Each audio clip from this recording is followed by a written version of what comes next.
एक स्पीड से ढाई घंटे का टाइम देता है, 2 घंटे का टाइम, फिर इसका मार्किंग से लेता हूँ, आ जाऊँगा वापस पकड़ लूँगा।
types of web: one line web, two line web, three line web.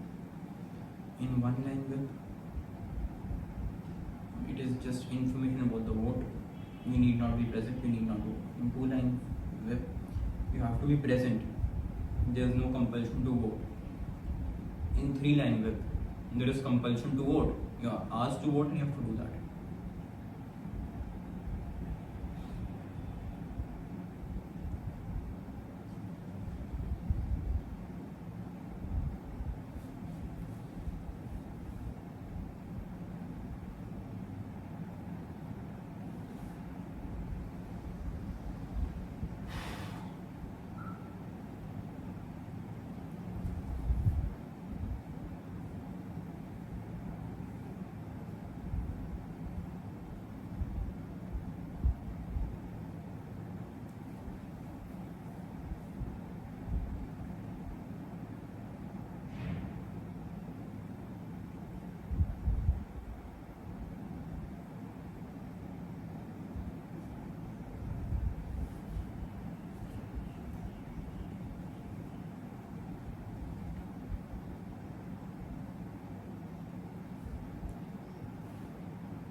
Regarding the leader of opposition, the fact that he has to secure 10% of the seats.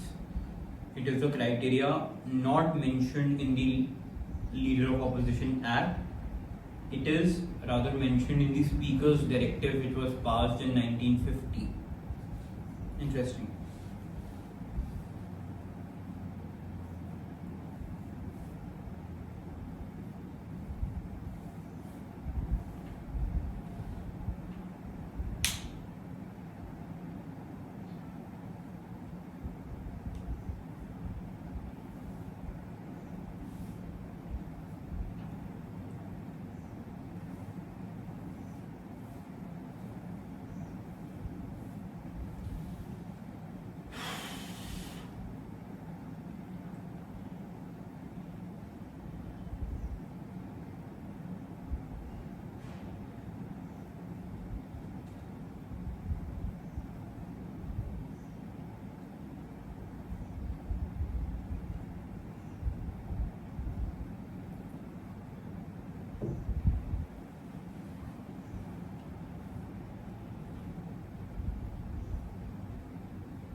Public Account Committee, Financial Committee, and Committee on Undertaking.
So Public Account Committee does not have any ministers.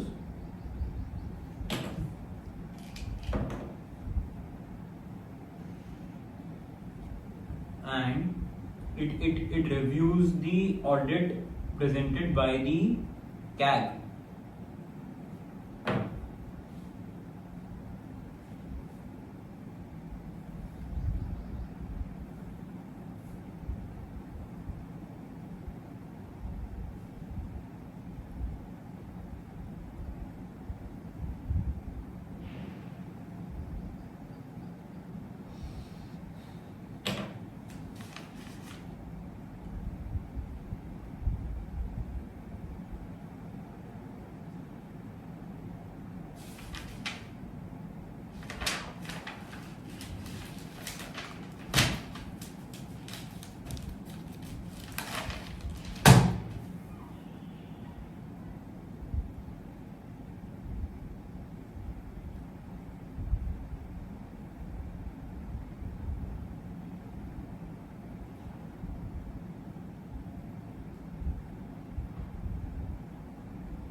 In MSM Sharma case, it was said or held that in case of conflict between FOSC and parliamentary privileges will prevail.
In MSM Sharma case.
special provisions for special sections is in part 16.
Mama?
अब ठीक है ना? बीचों बीच में कुर्सी। मम्मा मैं पूछ रहा था कि ये कपड़ों को एक बार अपन धुलवा कर रख देंगे अंदर। इसमें भी पहने तो है नहीं भगवान जी ने, ऐसे ही रखे हैं भगवान जी। मैं कल के बाद परसों करा दूंगी, या तो कपड़ा निकलवा दूंगी कल, भगवान धुल जाएंगे, नए कपड़े पहन लेंगे, ठीक है ना? मेरे भी तो भगवान अभी करेंगे ना एक बार। मेरा गेट बंद करते जाना।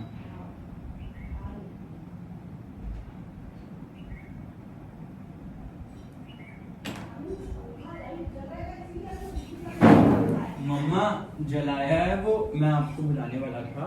यहाँ पानी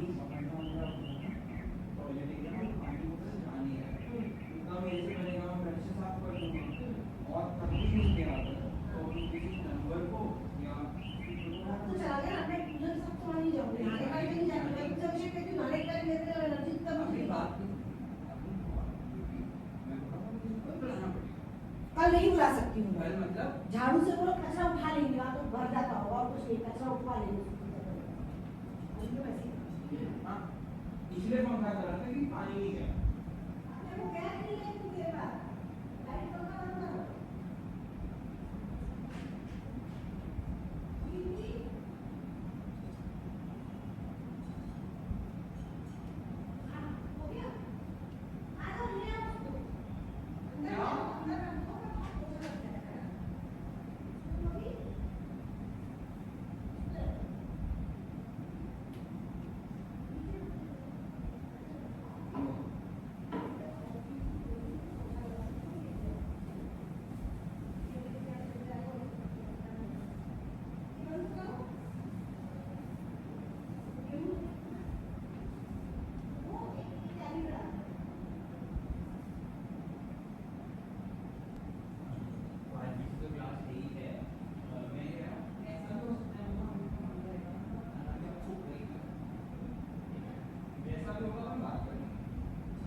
पानी मत डालना, उसके बाद भी पानी डाला क्या आपको बनना है, ये भी नहीं बनना चाहिए।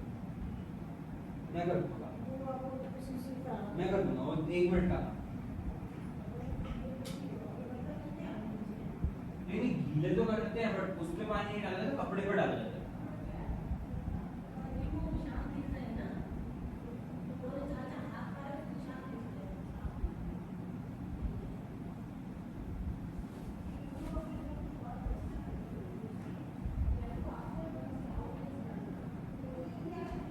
I really know how it is done. We will teach them. It is 1 minute work.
Photo बोलो मुझे अच्छी कोई तो की फोटो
इससे बहुत फर्क पड़ जाएगा।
So this is a catch question. They will ask that governor is the chancellor of state universities and president is the chancellor of central universities. No, president is the visitor of of central universities. He appoints a chancellor. So it's a key point.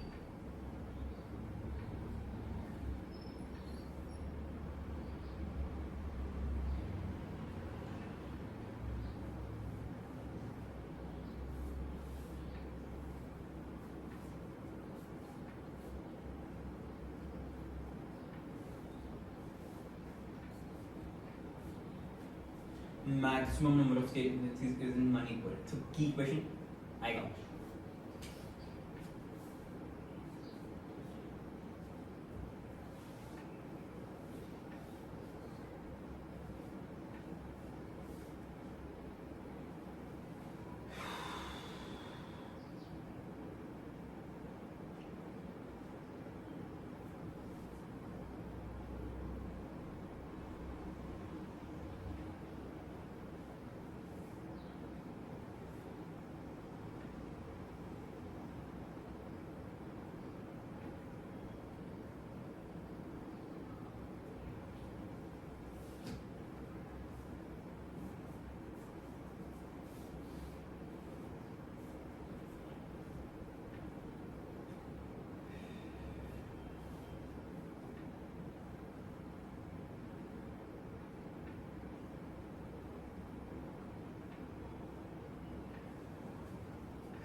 removal of vice president in India.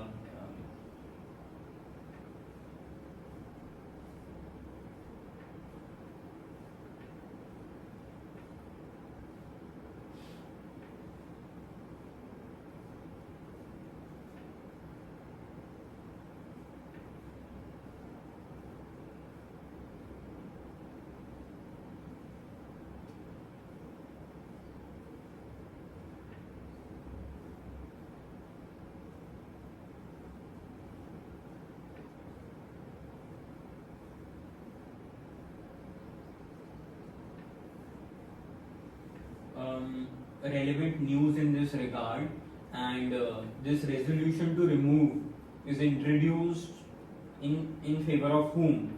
Like, because it is against the very chairperson of Rajya Sabha, against whom this resolution is introduced. Like, to whom is it introduced, or is it passed, like, in presence of the speaker itself, the chairman itself, or in presence of deputy speaker itself?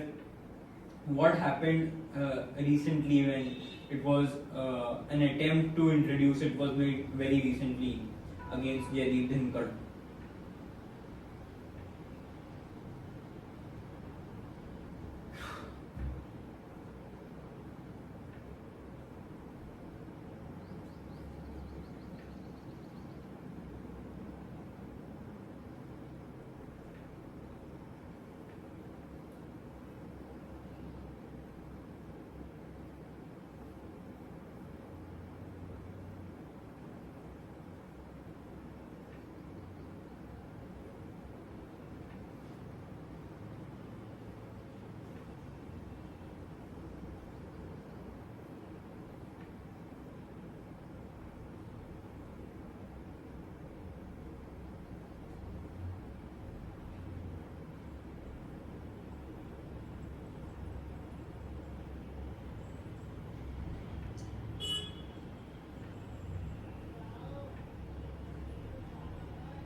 here is related to global or overall manufacturing sector.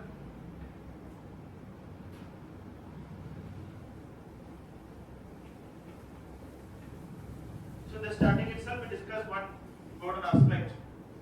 The countries which are manufacturing dependent is they're growing slowly. Their growth is slow compared to the countries which are service oriented.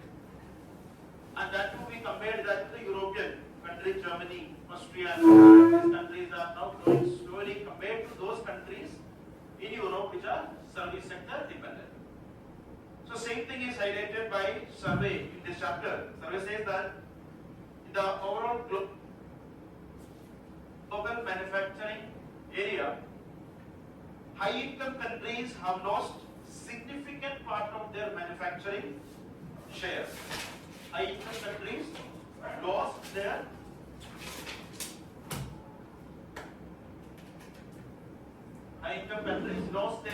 significant share in global manufacturing in last decade.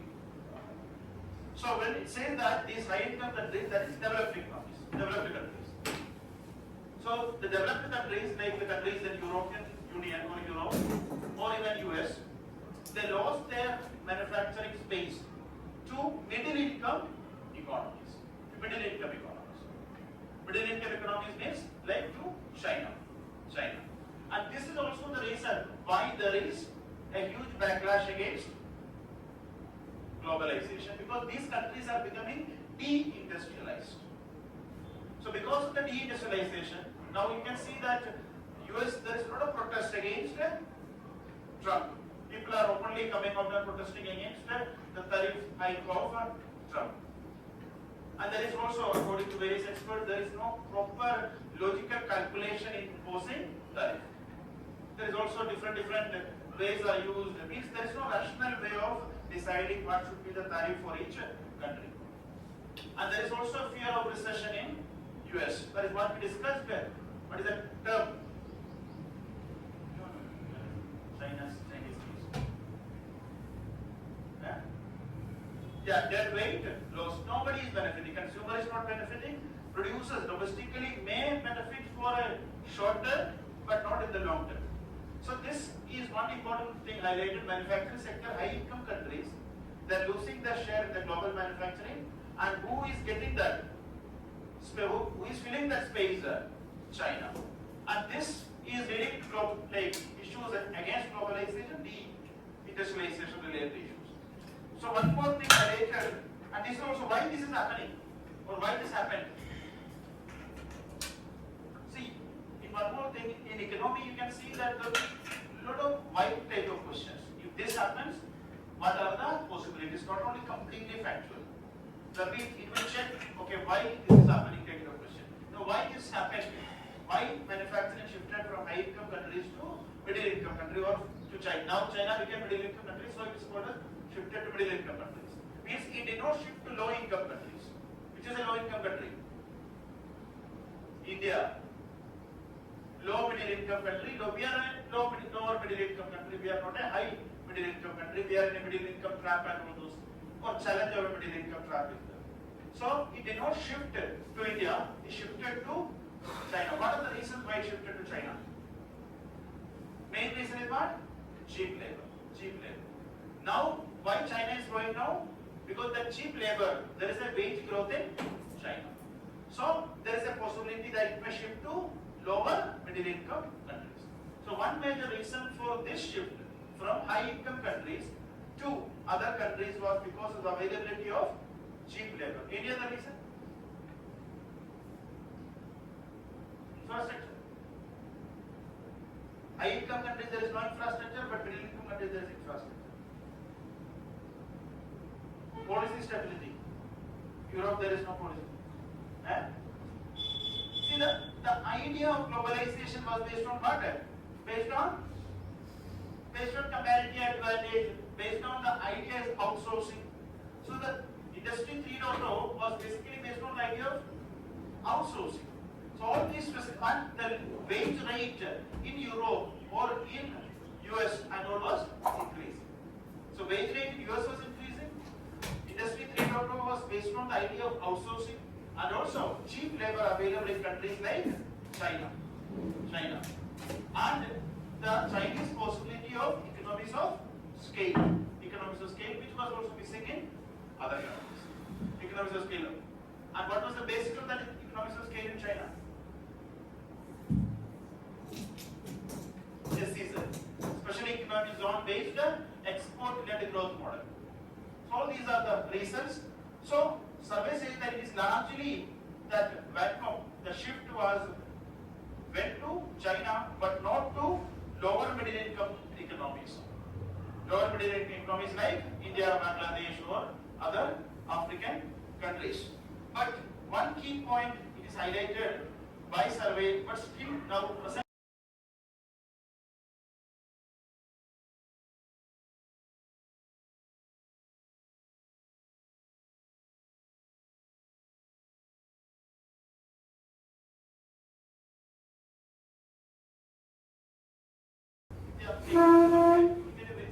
What is China plus one?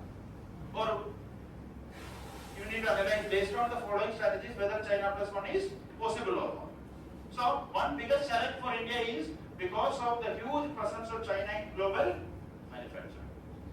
So China plus one is also challenge because that much share in global manufacturing is there for China. So that is the first thing. India 2.8% of the global share in manufacturing, China 28.8%.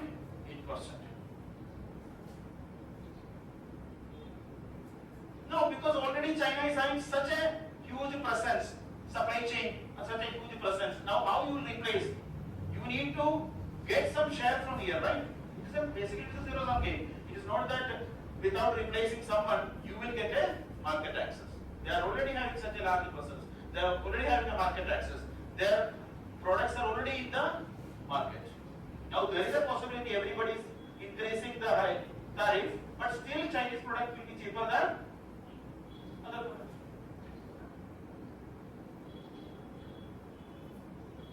No, one of see, it's not that completely you are taking from China.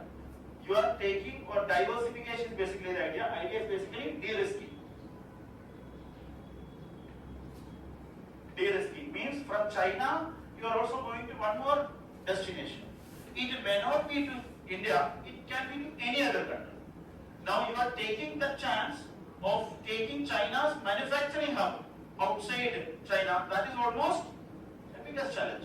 So any country will always retain one presence in China. Plus one. Who is that plus one? Can India be a plus one?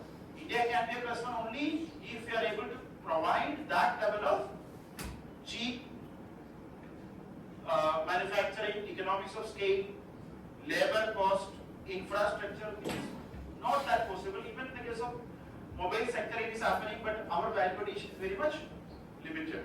It is possible, but not replacement is not possible with respect to China presence in global manufacturing. China plus one is just de-risking. A country, Apple will try to de-risk. What is the risk? If you are completely dependent on China, if there is a supply chain issue, then your product is completely stalled. Your supply chain is completely stalled. So I am looking for one more place where I can manufacture that, where I can ensure that that value chain is not broken. It is just the simple idea is de-risking. De-risk if there is a supply chain or weaponization or supply chain risk from China.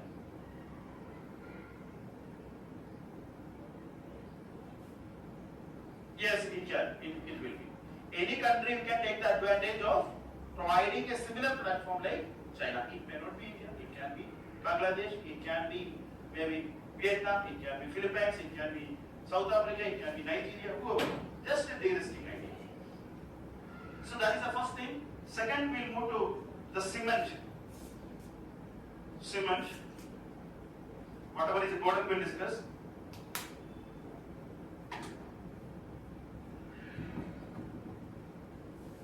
And one more thing, why India should increase its manufacturing sector?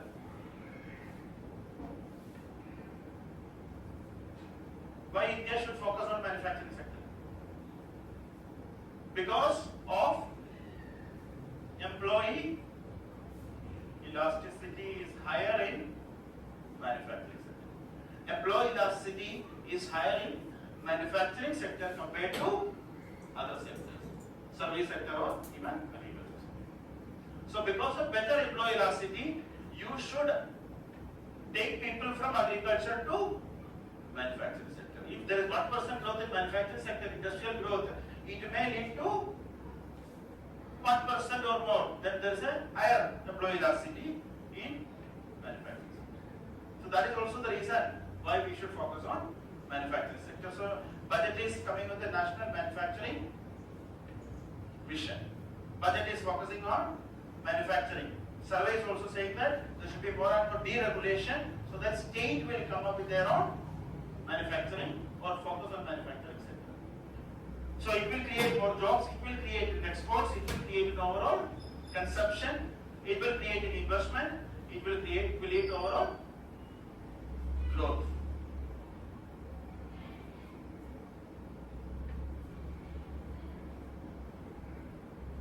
What is the formula?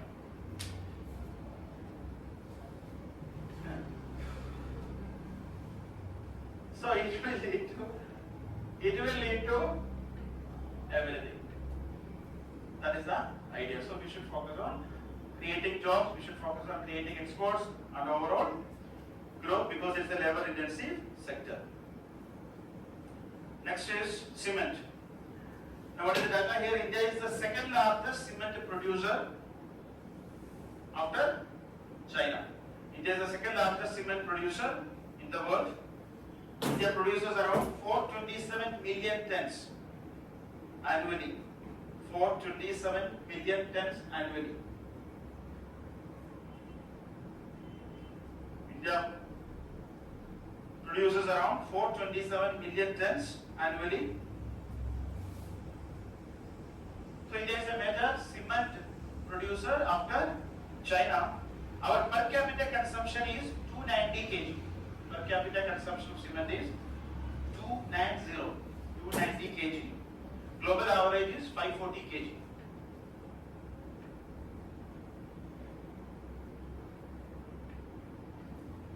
So what does that mean? Our per capita consumption is 290 kg. Global average is around 540 kg. What is the inference of that?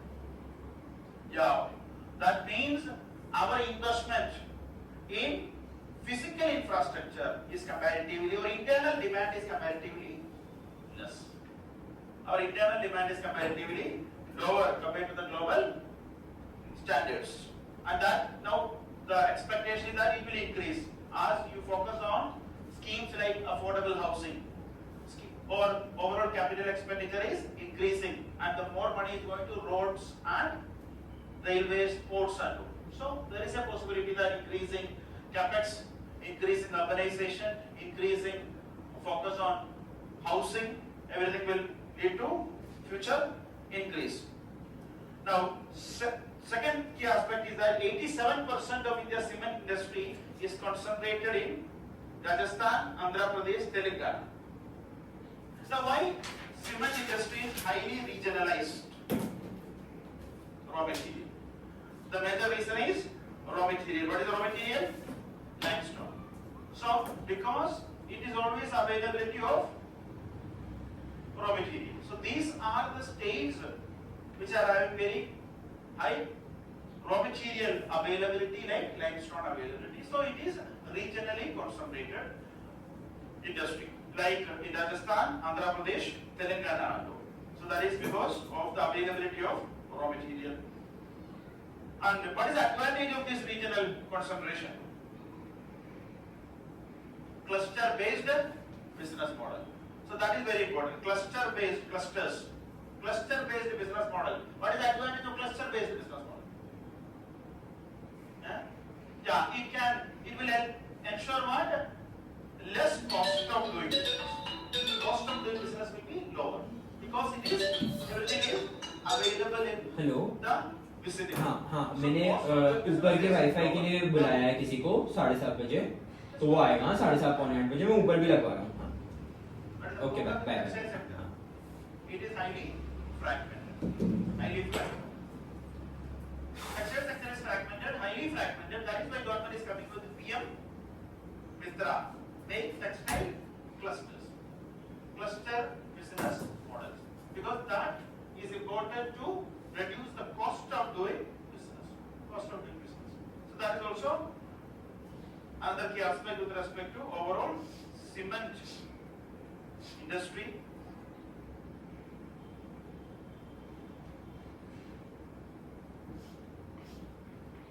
Next is electronics. Electronics.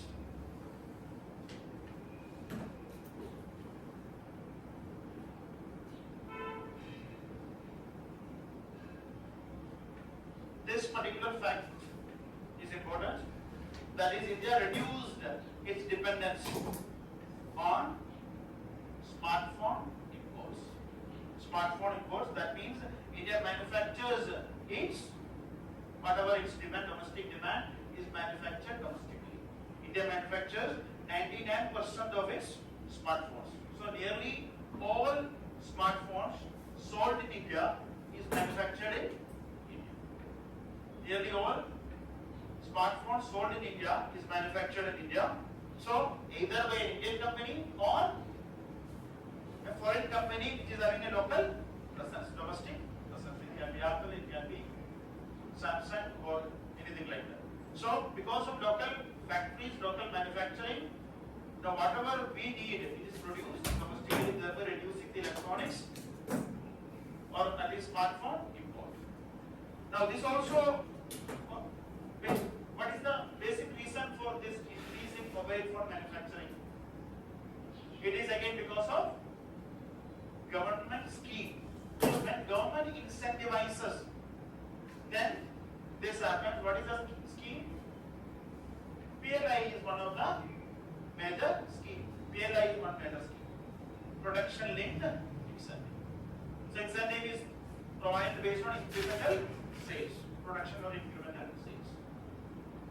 So that is one key aspect. So our overall, there is a reversal of, we used to import, now we are no more importing. And this is also because, what is scheme? Any other reason? Market. It's also because of large domestic market. Large domestic market. We are buying smartphone for playing dream level. Okay, and also there is also availability of skilled labor. So all these are basically the criteria required for manufacturing, any manufacturing industry. You need some government support. There is a huge market and also skilled labor, cheap skilled labor. But what is the point to be remembered here is that India's electronic market, India is only 4% of global electronics market. India's total share in global electronic production is just 4%. India's total share in global electronics production is just 4%. So that is comparatively very low compared to countries like China and all. It is very low. It is basically captured by China, Taiwan, and all those. South Korea, USA. And what is our main area of focus in this electronics or smartphone also? What is our major area? Assembly. So we are basically focused, so that is why it's low value addition. Presently, our major area is assembling unit. So value addition is comparatively lower compared to other countries.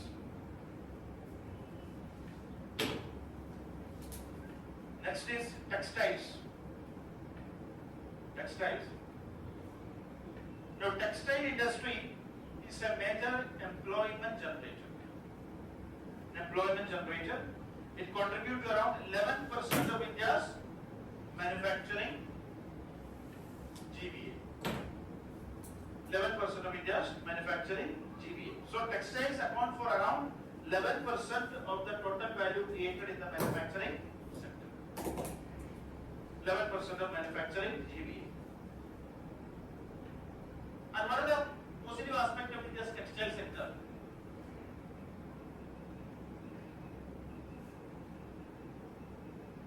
India is having an advantage advantage that is called as natural advantage. India is having a natural advantage in textile sector. Natural advantage means we are having raw materials, we are having labor, cheap labor, and we are also having a huge market. So that natural advantage is there, and it's also there is a lot of MSMEs. It also provides jobs to a lot of women. So that is also inclusive. Our textile sector is also ensures kind of an inclusive growth. There is a lot of MSMEs in this sector, small firms, traditional business, and also it employs women. So it is also an important contributor to rural job opportunities, rural economy, fragmented, but it creates. It's a labor-intensive sector. Textiles, apparel are labor-intensive sector, and also it absorbs the semi-skilled labor or low-skilled or semi-skilled labor. That is also a key advantage of textile sector. It absorbs the semi-skilled or low-skilled labor. And India is the top producer of jute. Top producer of jute. Based on the strength of West Bengal's jute production, West Bengal is the major jute producer. So India is the top producer of jute, and it is ranked second in cotton, silk, and man-made fibers after China. So cotton silk, China is the global leader. India is ranked 2. Similarly, in man-made fibers like the polyester, nylon, all those things. India is also a major producer in man-made fibers. So India has this raw material. That's a natural advantage. India is the 6th largest exporter. This data is important, especially textile. This year, you just focus textile sector. Okay, India is also the 6th largest exporter of textiles and apparel. 6th largest exporter of textiles and apparel. So that is another key area, but we are basically behind China, Bangladesh, and Bangladesh, Vietnam. These countries are major exporters textile exporters compared to India.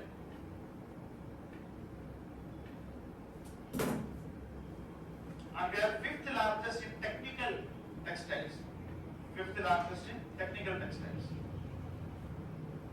What is a technical textile?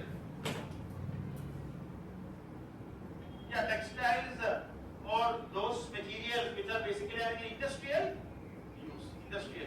PP, that is a technical textile. So PP gets all those things like those which are used in industries, or even crop covers in agriculture. These are all technical, or even seat belt is a technical textile area. So technical textile India is also a major producer, ranking 5th in technical textiles. Specialized textile materials designed for a specific purpose. That is technical textile. Specialized textile material designed for a specific purpose.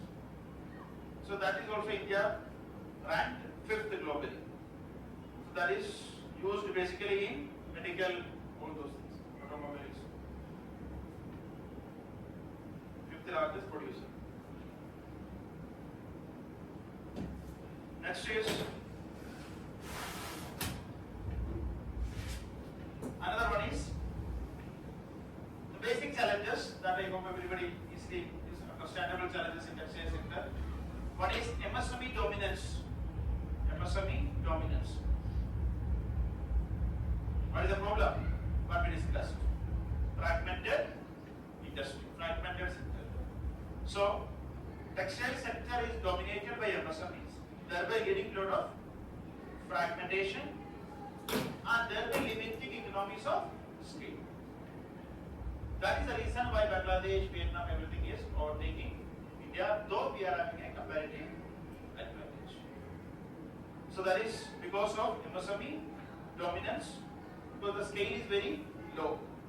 And this is also the reason of fragmentation. Fragmentation will lead to increased cost of doing business.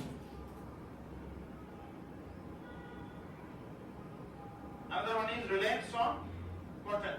Focus is more on cotton, but the global demand is more on man-made fibers. Global demand is more for man-made fibers, but India still focus more on cotton textiles. Next is limited FDI, limited foreign direct investment. So compared to other sectors like electronics, automobiles, textiles attract very low FDI. What are the reasons for the low FDI textile sector after having such an advantage, natural advantage in it? Yeah, one main reason is what? It is economies of scale.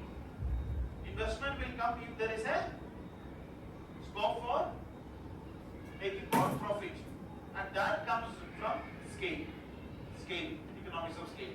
So main reason is because of the MSME domination and low economies of scale. Any other reason? Yeah, labor rigidity. All these are also the reason. Infrastructure, lack of cluster model of growth.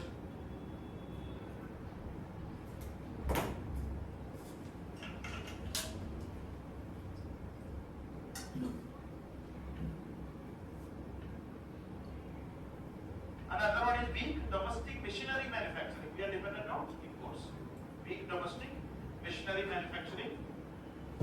These are also the challenges. And the skill gap. Skill gap means, yes, there are people who are basically traditionally in the traditional business there are, but they are not skilled, so that they will do, they can increase their competitiveness at the global level. That is a problem. They are more informally trained. But need now in apparel textile is the more and more exposure. That is very important. Exposure to modern manufacturing or R&D, innovation, styles, everything. There is something like 5 F rule that we discussed. Next is pharma sector.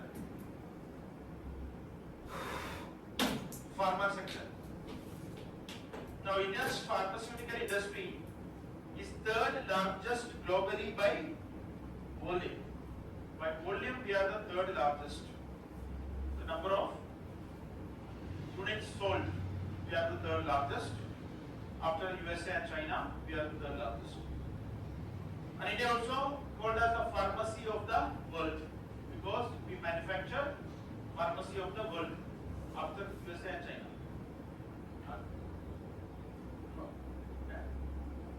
You are asking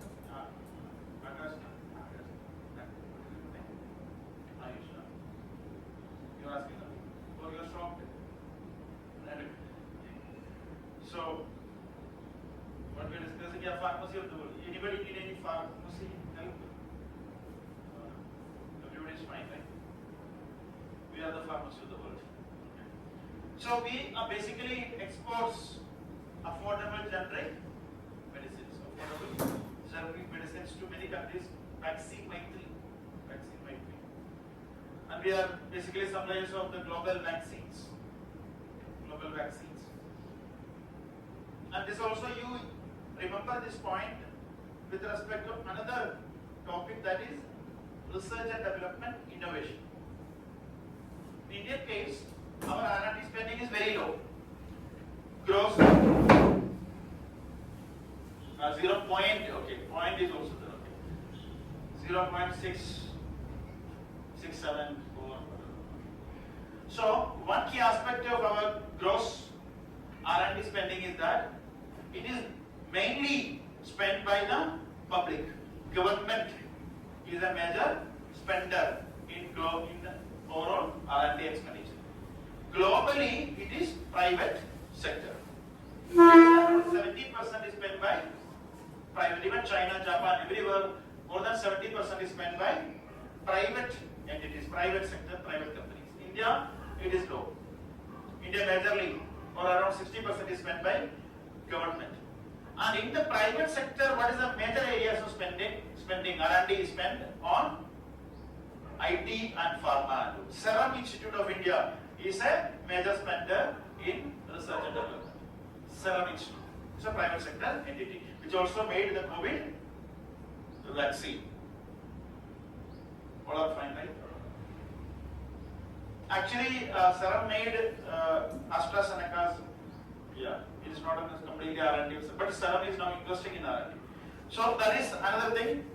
So we supply vaccines, we supply generic drugs to other countries. So that also means we play a very important role in global public health. Global public health. And India's medical devices sector, it holds 1.5% of the global market share.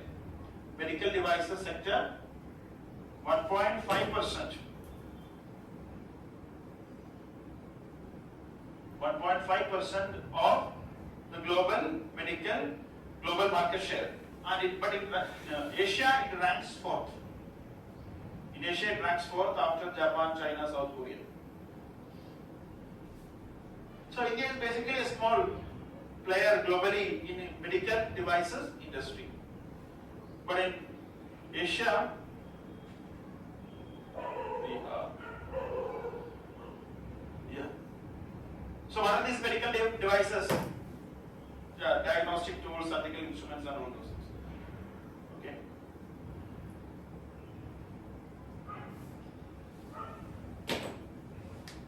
Another one is innovations.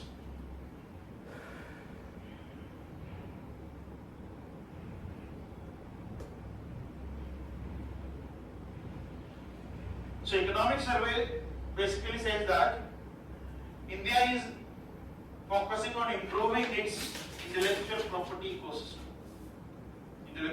ecosystem. So according to survey,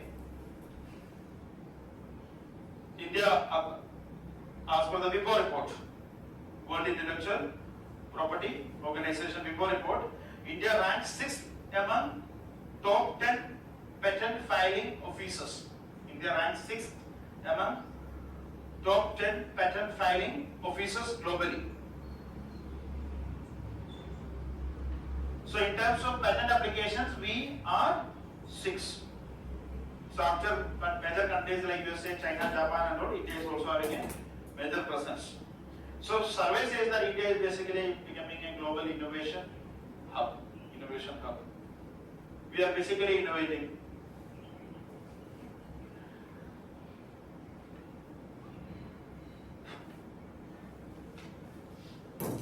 But the point is that patent applications are majorly in IT, computer, electronics, and then biomedical areas. IT, electronics, computer, electronics.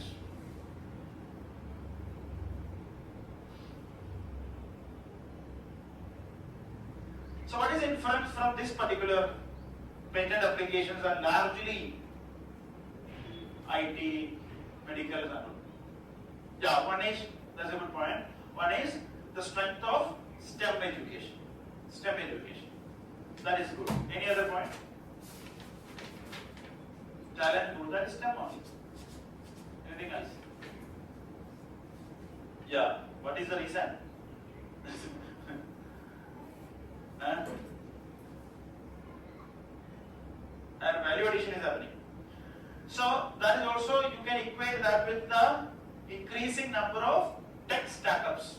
So tech startups, recently it was criticized by the Commerce Minister that our startups are doing only this thing. It is countered by some startup founders. They said that no, that is how China also. See, Chinese growth, when you analyze, like everybody knows that China and India were almost same 1970s, late 1970s. Then what happened, we don't know. But what happened in China is China was basically focusing on education. Before 76, China had a talent pool. So China was ready for this outsourcing phenomenon of Industry 3.0. China was economically, society-wise and economically, China was ready. So China bought that particular investment which came up, and that time these countries were also, there are many other angles to it. European countries or USA was also looking for these countries, not only because of cheap labor, because they also want to shift their polluting industries outside their country. Now they understood that, when Trump came, he was even criticized the plastic straw, which was banned by Biden. He said that he is not having any logic, rationality in banning this plastic straw. So he basically criticized all those things. So now they are saying that okay, it led to deindustrialization and all, but that time the idea was a shift the polluting industries to these places. But because of that, initially it was not that China was a major producer. China was also doing all this assembling and all those things. But now you see China is a, because that is how China benefited because of its government also, because there was always issues of patent, intellectual property. If you want to invest, you need to give the IPR. A lot of things are there. Trump criticized that China is a thief which steals the IPR. But now you see Chinese products are actually globally competed. In automobile industries, China is going at a level where other countries are behind. Even German automakers or US automakers, they are far behind the Chinese automobile manufacturers. So, oh, so it's okay, sir. BYD is just one company which is more a presence in India. There are loads of Chinese EVs which are in global presence. BYD is not. BYD is basically, it's cheap compared to other Chinese electric vehicles. There are Chinese some companies are there which is used by Chinese President Xi Jinping and all, which is exact copy of the Lincoln Phantom of Trump and all. It look exactly same. So when you see Xi Jinping comes out, you see that car, it look like American President's same car, but it is Chinese. These are very like high-end electric copy. कर लो यार, लेकिन बना लो कुछ. That is the idea. Yeah? Only food business. That is what the minister also said, that our startups are mainly on creating only delivery boys. Shadi.com. Shadi.com is not a startup. It was there when India is there. Okay. Our model of Shadi is always arranged. It just through it. Shadi.com was during the internet era. Shadi.com was there. I think it was one of the first initial internet revolution. That person is sharp also, right? He's a sharp, right? Yeah. There is another founder who criticized this. He is no more sharp.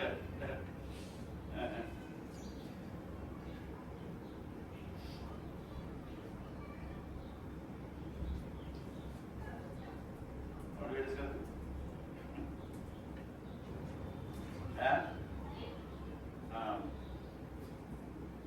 IPR.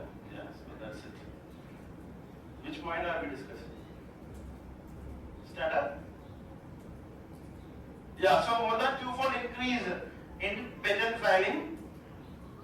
In the last 10 years, more than twofold increase in patent filing, and also patent grant. The granting of patent also increased. Filing as well as grant of patent both increased. What is the inference from this?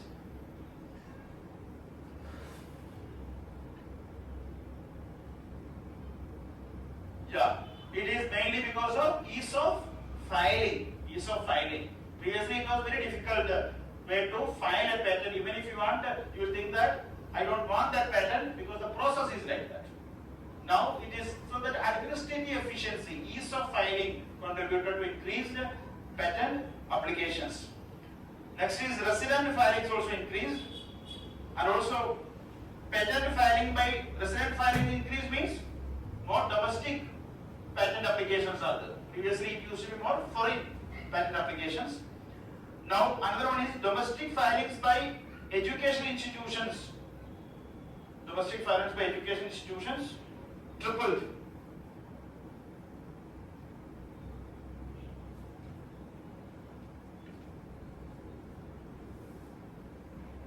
So this also contributed by because of through efforts like various schemes. What are the schemes? Yeah, Achal Innovation Mission, incubators, accelerators, all those kind of efforts.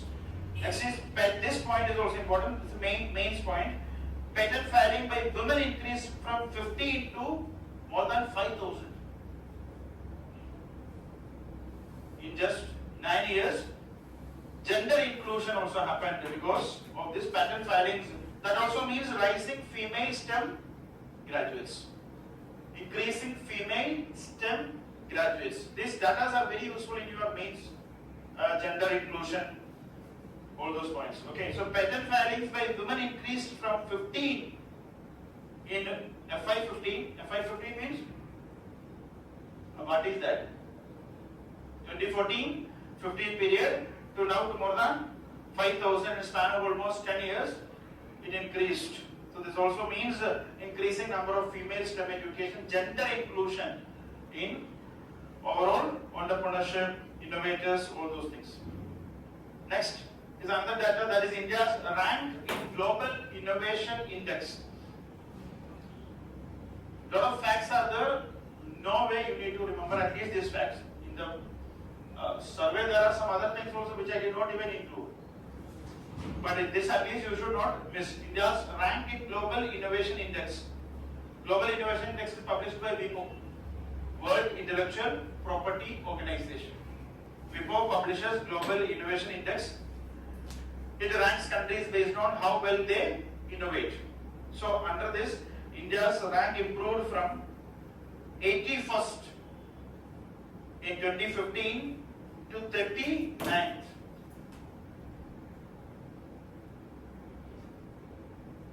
In 2024, 81st to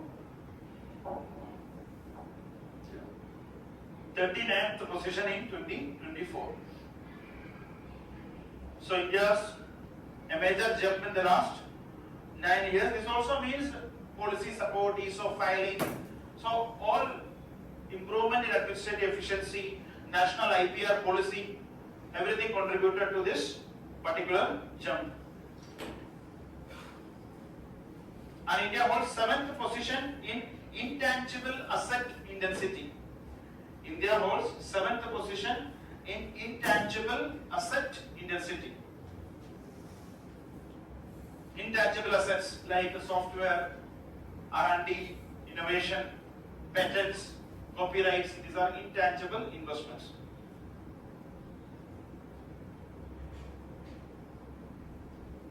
So intangible asset intensity is the share of intangible investments in a country's overall GDP. That is intangible asset intensity. So that is also increasing. We are presently 7th position in intangible asset intensity. Intangible countries like USA, its major strength is what? Intangible asset intensity. Apple's biggest profit is what? It's intangible assets, branding, it's R&D, which is happening in US. Its manufacturing is completely outside US. But its major income is on this intangible asset of its brand. It's a very high brand value, and that is why people are ready to pay for that.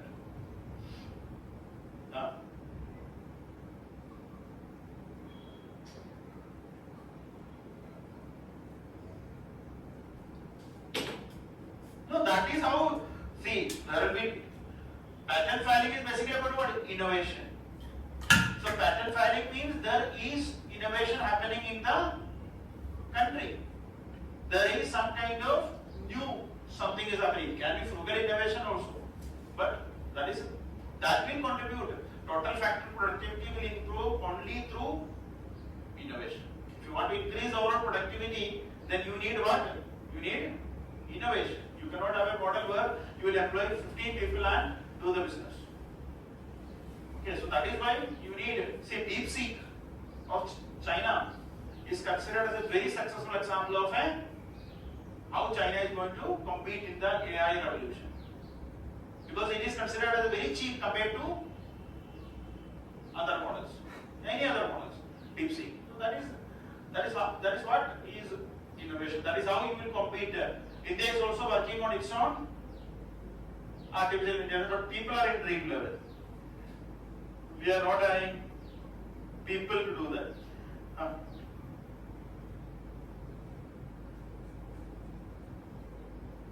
Intangible asset intensity. Share of intangible investment in the overall country's investment, that is intangible asset intensity. So that means this R&D branding and all. If there is a company which is having a brand value, then that is also intangible asset. But remember that in the case of India, the gross R&D expenditure is just 0.6%.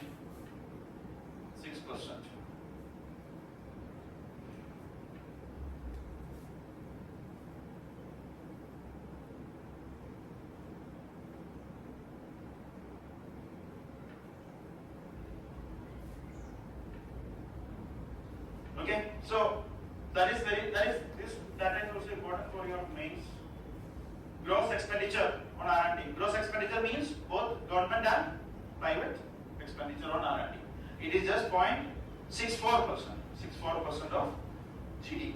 So the total investment or money spent on R&D is just 0.6% of GDP. That is gross. Gross means government spending, private sector spending, and also academia, institutions. What they spent. And you should compare that with other countries. China, it is 2.5. Survey, I think it is 2.1 around. So China is around 2.1, and USA is more than 3. South Korea, Israel is more than 4, 4.5, 4.6 like that, 4.8. And the challenge is that R&D funding in India is predominantly coming from government.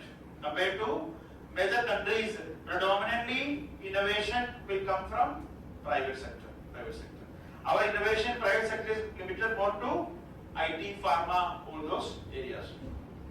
Automobiles also, Mahindra. They released some new car right now. It looks like some cyber truck kind of. Yeah, very good. All these BYD, Mahindra, all ideas are there. But what is R&D? Not there. Okay. Next is MSME. Now, it will be. It is also because of policies. They are not investing much. Talent pool, all talent may not be available. Main factors will be. One is policy. Next is MSME, micro, small, and medium.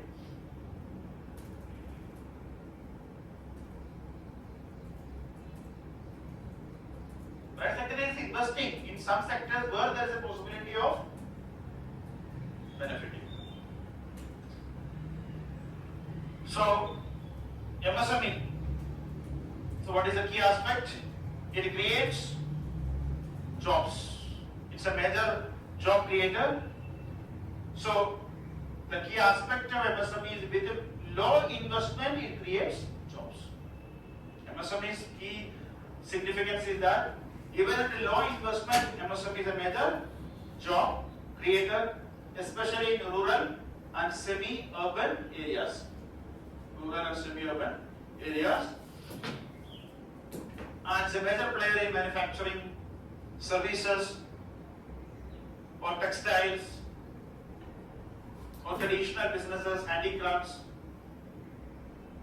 So according to survey, as of November 2024, MSME employs 23 crore people. So it is having a major role in livelihood generation and economic inclusion. economic inclusion or inclusive growth. Now there are a few things mentioned there. Actually, what is important in MSME is the revision of the definition, which we will discuss as part of the budget. Here we will discuss what is there in survey. So what is Udyam registration portal? Udyam registration portal. So these are just the following kind of things you need to know. What is that particular portal about? Udyam registration portal. It's a self-declaration portal for MSME registration. Self-declaration portal for MSME registration. So it avoids all the paperwork. By using PAN and Aadhaar, you can register your MSME. What is the advantage of registering in Udyam portal? Yeah. Basic aspect is that it will benefit from the government schemes, various government schemes, bank loans, mudra loans, bank loans, all those things. One more thing, Udyam Assist Platform, UAP.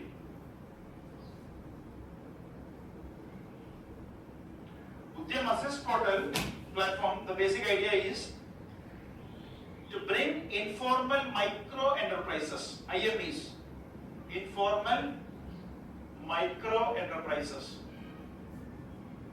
Bring informal micro enterprises into formal economy. Formal economy. So, lot of small entities are there, micro entities. They may not have GSTN or the required government registration things may not be there. So, for those small firms which may not be even having some firms or some entities may not have even PAN or GSTN. So, such entities, how to formalize them, how to bring them, that is the idea of Udyam Assist Platform. Even if those entities which do not have GSTN, which do not have such details for registering in Udyam portal. Udyam portal is based on what? PAN, GSTN, all those details. That is also not there. So, such entities, it will provide a registration platform, that is Udyam Assist Platform. So, how you can register IMEs? There is something called as designated agencies, DAs.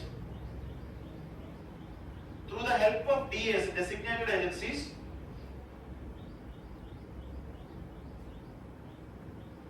these IMEs can be registered. What are designated agencies? Designated agencies are those institutions which, say for example, which give some kind of finance, microfinance institutions, or rural banks, or NBFCs.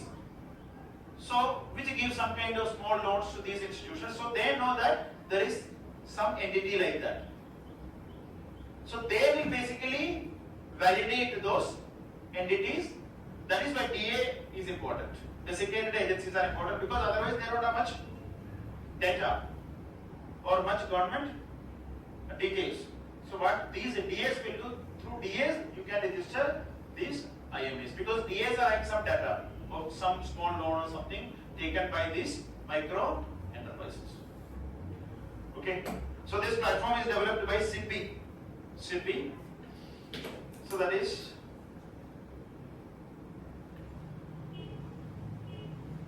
IMEs are not directly registered. In the case of Udyam portal, MSMEs are directly registered. In the case of Udyam Assist portal, there is an assist. Who will assist? Yes, DAs will assist. So here, MSMEs are not directly registering, but through DAs they are registering. Next is credit guarantee scheme. What is the idea of a credit guarantee scheme? To provide financial support to MSMEs. Provide financial support to MSMEs. How credit guarantee scheme will provide financial support? Yeah, they will support. Collateral-free loans will be provided by the banks. Collateral-free loans will be provided by banks because of this credit guarantee support, which will be provided by the government.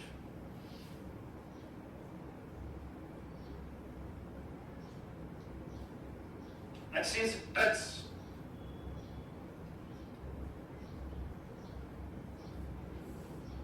TREDS. Trade Receivables Discounting System. Trade Receivables Discounting System. So it's a platform, digital platform regulated by RBI. It's a digital platform regulated by RBI. What is the purpose of this digital platform? Discounting of the trade invoices, receivables, or the invoices. Trade receivables or invoices. Discounting system. Means what is the idea?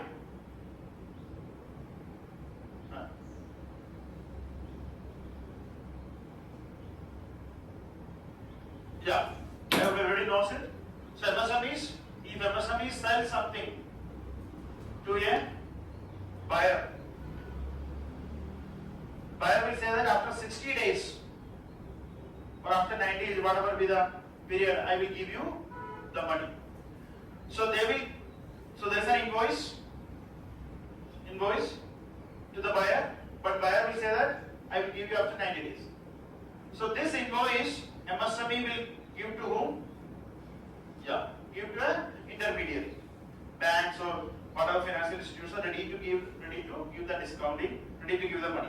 Say for example, a financial institutions. This invoice will be given to the financial institutions. Financial institutions will give money to MSME.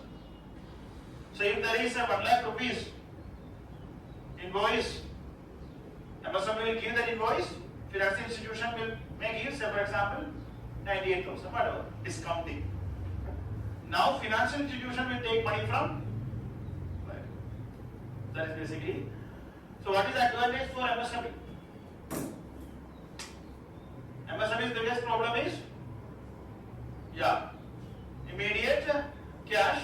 So MSMEs, instead of taking loan, MSME will get money so that it can invest in Dream11 or whatever they want. Okay. So that is basically TREDS. So that's a digital platform, e-TREDS. Then SRI fund, Self-Reliant India Fund, SRI fund.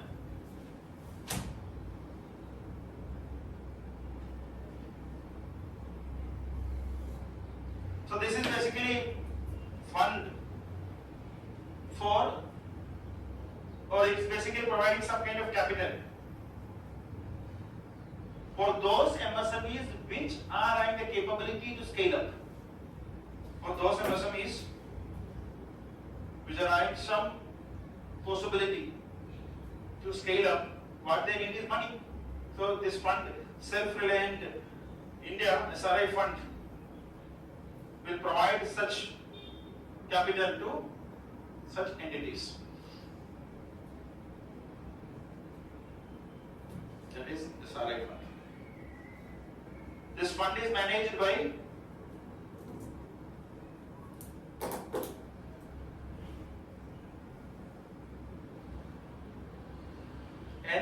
NSIC Venture Capital Fund Limited. NSIC Venture Capital Fund Limited. It's a government entity, or it's a subsidiary of National Small Industries Corporation, NSIC. Fund is managed by NSIC Venture Capital Fund Limited, which is a subsidiary of NSIC, that is National Small Industries Corporation, which is under Ministry of MSME. It's a PSU under Ministry of MSME.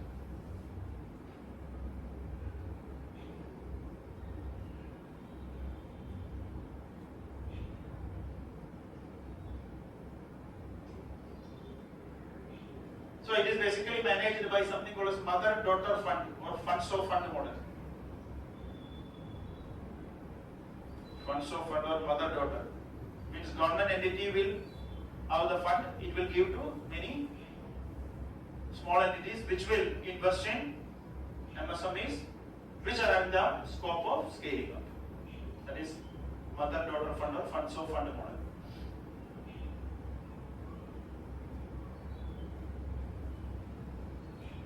Then MSME Samadhan and Champions portal, these are basically for grievance redressal of MSMEs.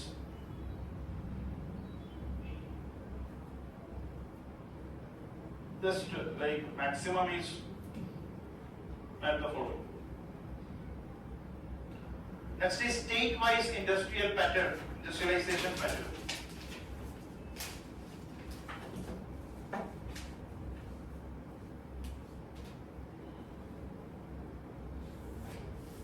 State-wise industrialization pattern.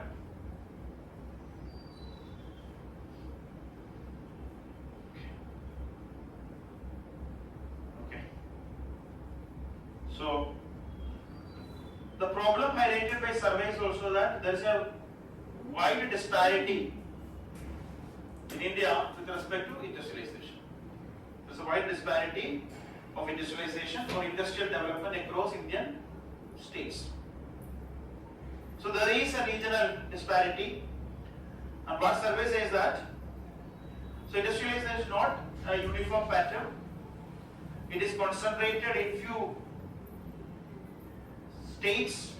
For example, according to survey, 43% of India's industrial value comes from just 4 states. Means almost 50% of the industrial value comes from just 4 states, that's Gujarat, Maharashtra, and then Karnataka and Tamil Nadu. So in that belt, Gujarat, Maharashtra, Karnataka and Tamil Nadu, that belt is the industrial belt, 43%. And if you compare that with the northeastern states, its contribution is just 0.7%. So what are the positive aspects of these countries? Still states, and what are these positive aspects? And coastal, yeah, good point. Then, yeah, government policies. So that's it. It's basically what it's the combination of infrastructure, it's a combination of port facility, it's a combination of infrastructure, everything, capital, all these aspects. Okay. Industrial clusters, SEZ there, export zones, everything contributed to that. And what is the problem in northeastern states? Just the opposite. Geographical connectivity. Viras recently said something which is not welcomed. Yeah.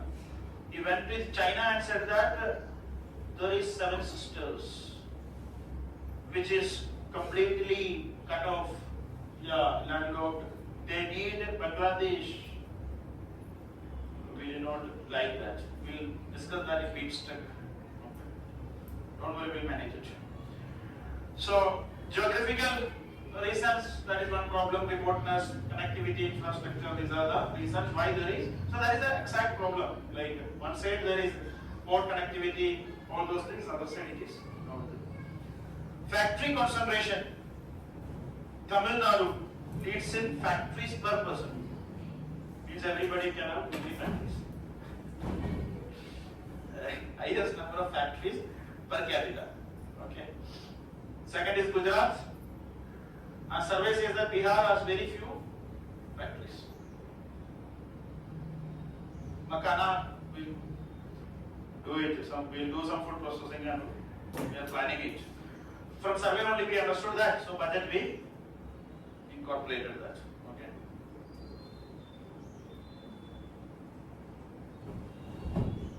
Another advantage of Tamil Nadu is a traditional leader in leather products. These are the following kind of areas.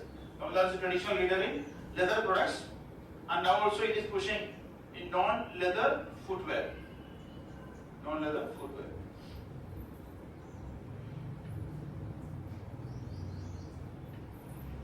It's leading in traditional footwear. Now it's also leading in non-leather footwear. What are the reasons for this? What is the advantage of leather industry? Labor intensive sector. It's labor intensive sector and cheap labor absorbing sector and labor intensive sector. What are the other advantages?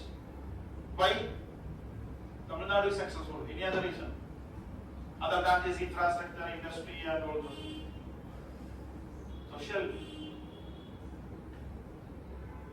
You guess, I will give you 2 minutes.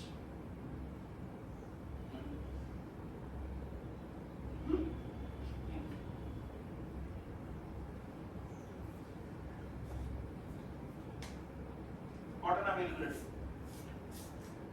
Huh? Water availability. That is why they are fighting with Karnataka.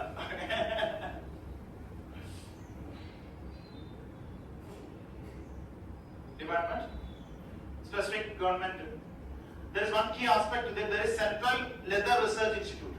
Central Leather Research Institute is world's largest leather research institute in terms of patents. Central Leather Research Institute. It is located in Chennai. That's why the thing of the movie is that he will wear leather footwear. Because it is available. So this also you remember Central Leather. So that also plays an important role. Research support. Okay. So this just a fact. And the following remember Central Leather Research Institute is in Chennai. These are the things. Finally, this point we discussed servicification. Automatically it will come in survey. Whatever we discuss in main topics, everything will be included in survey. Okay. Servicification, nothing to do with it. So what is servicification? Survey also highlights an important economic trend. The trend is that the boundaries of manufacturing and service is blurred.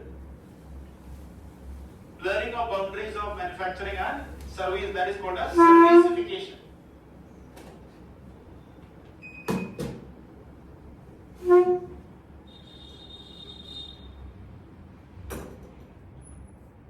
Servicification means manufacturing sector also need now services. Manufacturing sector is deeply interlinked with the service sector. If you buy something, now there is a service. You go to any shop nearby also. Like there are some shops nearby. You want to play Dream11. You want to buy a smartphone. Now we are manufacturing 99%. No problem. So you went there. You don't have money. No problem. There will be people who will say that Aadhaar hai, de do. You will get phone. So what is actually happening is service.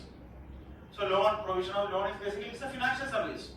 So manufacturing and this service sector is now deeply interlinked. That is servicification. So there is a benefit for India because of our advantage in service sector, software, financial services, all those things. That is also highlighted by survey.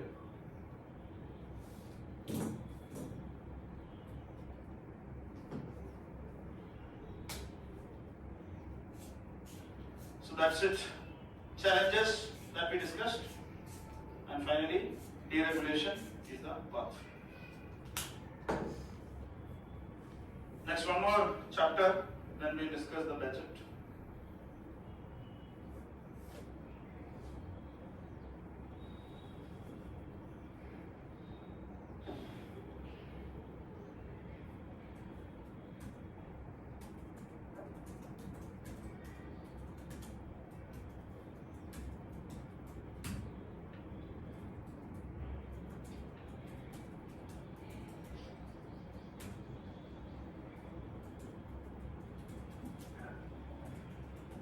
Okay.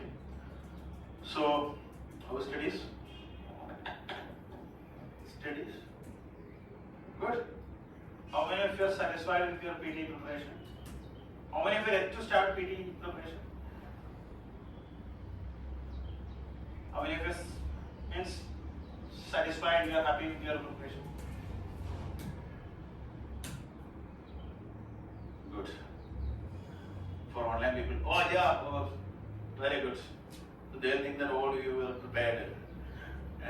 So they'll think that okay, I need to scale up.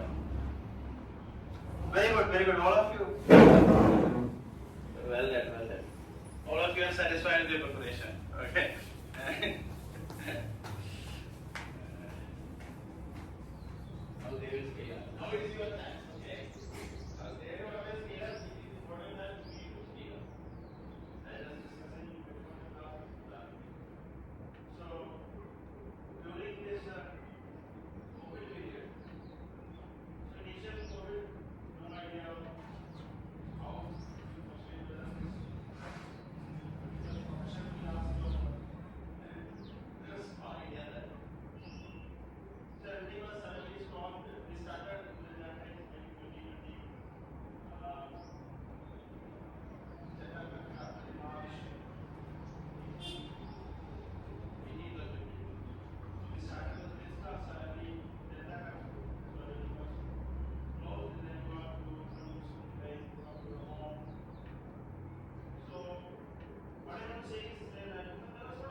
I don't know whether they're actually studying.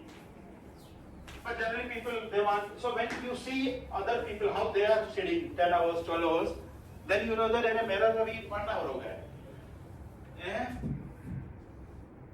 आधा घंटे भी नहीं हुआ है. So that is possible. You will get up, you will open, and then mobile phone. So if you calculate it, so there are some people who left just because end of the day it was half an hour, it was 1 hour. So they felt very like naming and shaming. So they left. But for many other people, like it helped because it increased their productivity. Because the only thing is that okay, there is some monitoring, something is happening. At least I know that time, like I was knowing the student's name also now. That is also know that nobody, we don't know each other. Very bad situation. Yeah. We should know. I think we should interact. I was discussing that, and more also. Anmol can come up with some ideas. Kunal is saying some ideas. Kunal is giving support. Ayushi gives support. But what I want is that let us, like I want you also to increase your productivity level, increase. You can suggest something, there are, now also there are 40-50 days. 49 days, last class is 15.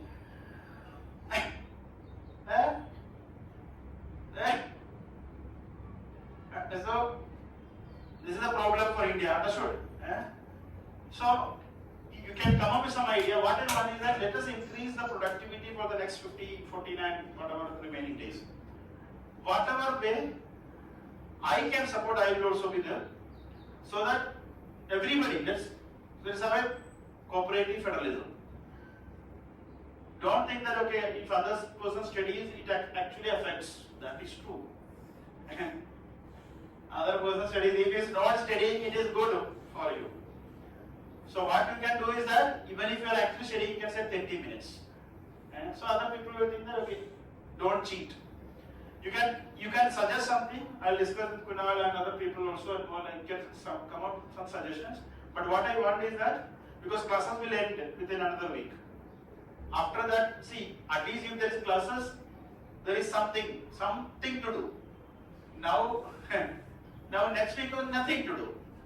Now what you will do, you will discuss with some of your friends. They will say that ये book नहीं आप अभी तक नहीं देखा. I studied this 2 times. Then you are gone. Okay. And there are some people just for that. And they will sleep and mark without even studying and show it to you. See, I studied this 2 times. And you will think that it is very genuine. You did not ask because you yourself don't know. So you did not ask what is there in that book. But they will confuse you, they will pressurize you. And the moment, see, the exam is about like that movie that is Parasite, Korean movie. So there is one very good dialogue in that movie that he says that because exam is all about what? All about confidence, nothing else. You will have confidence if you did not study also. Because nothing, कुछ नहीं पता railway, what is coal? देखता हूँ उधर जाके, and then you will mark all B, all C, all D or first 5 D. You will try all your things. That is also confidence. Okay. But what is important is that if you are able to ensure you at least keep yourself away from all these kind of pressure situations, you will try to perform yourself better. And if you are focusing on your own studies, whatever you are studying, continue that, revise that, repeat, solve questions. And if you are busy with your work for the next remaining 40 days, then there is a very high chance that you will clear this examination.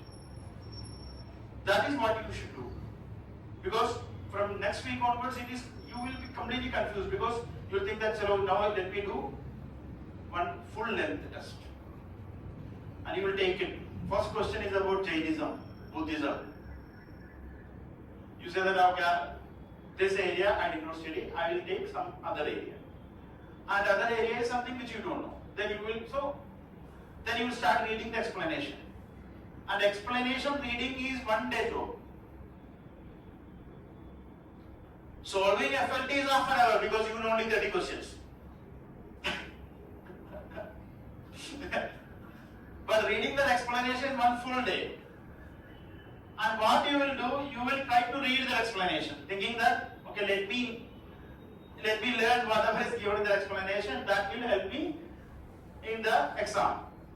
And the moment you start reading, because you don't know, you will do something in Google or something, ChatGPT, whatever source you are having, and then you will go like that, one day, one full length test explanation. Go. 10 full length explanation, 20 days. Because first day your productivity will be very high. Second day onwards, it is 2 days full length explanation. So it is 20 days, and then you will be full of anxiety, and that will affect your PT. Because PT answer is in front of you. No, it is there. You need to identify that answer. And it is possible if you did whatever you are supposed to do, then it is possible, because you will start using not unnecessary logic like, okay, there is a statement like what the PIB statement, India is exporting to USA, you think, 100% both guarantee and India won't export to US. Armenia, there is a possibility. Armenia will export. But USA and France is given, so it is not correct. So that is gone. 2 is gone. And actually 2 is there, but 2 is gone. And then you will get a choice, 1 only. Yeah, correct. So at least you ensure that whatever you are required to do, you do that, revise that properly.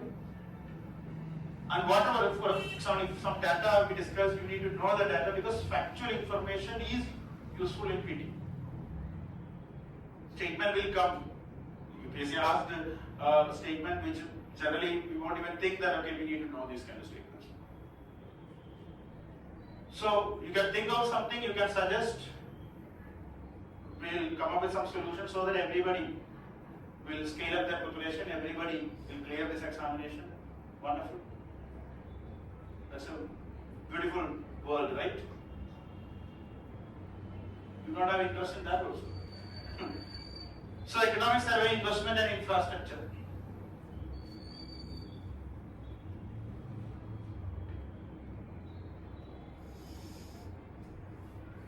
See, the only idea is that you should study for the next 40 days, 40-45 days.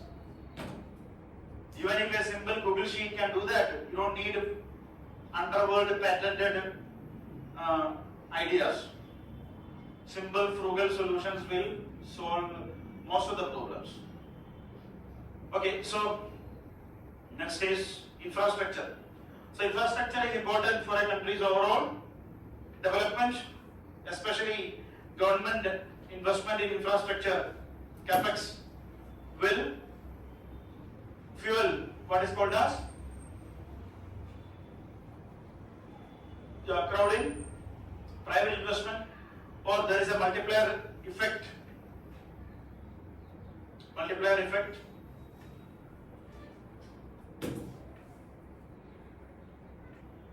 ₹1 invested in infrastructure will lead to 2.5 to 3 rupees economic output. So that is a multiplier effect. So these are the reasons why we need to focus on investment in infrastructure. So this basically chapter is talking about investment and also some infrastructure, important capex related infrastructure projects. So first is overall government's capex. So capex by the union government, central government, it increased how much percent? 38.8% between FY20 and FY24. So the last 5 years itself, the union government's capex on major infrastructure sectors grew at an average annual growth rate of 38.8%. So that is important because, as we discussed, capex expenditure on capital expenditure is having a crowding effect and multiplier effect. Next is another key thing which is highlighted by survey is that the capex growth was slower in Q1 of FY25. Capex growth was slower in Q1 of FY25. So, what was the reason for this slow growth? General elections. General elections led to model code of conduct, thereby restricting the restricting the approvals for projects. Projects approvals were restricted because of model code of conduct, and that is the reason why there was a delay. Another reason cited by, that is one reason, that is because of model code of conduct and delay in approvals lead to delay in capex for projects. Second reason is that unusual monsoon patterns which also slow down the overall construction work.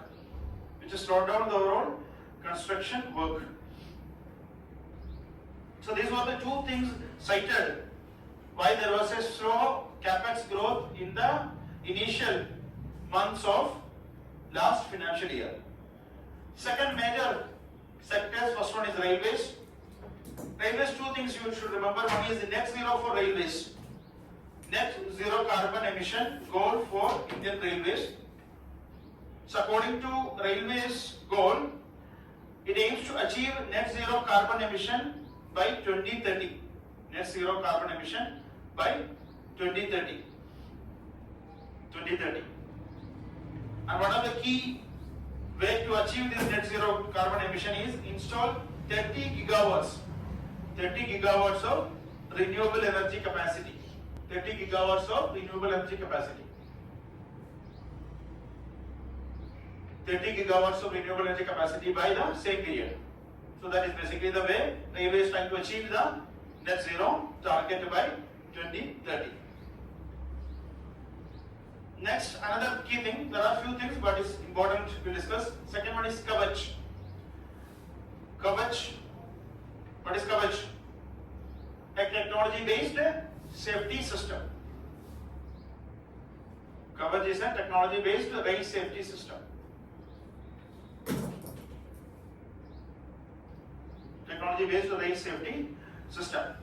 So Kavach, so that is the basic idea, that's important, but we are yet to install Kavach in all our trains.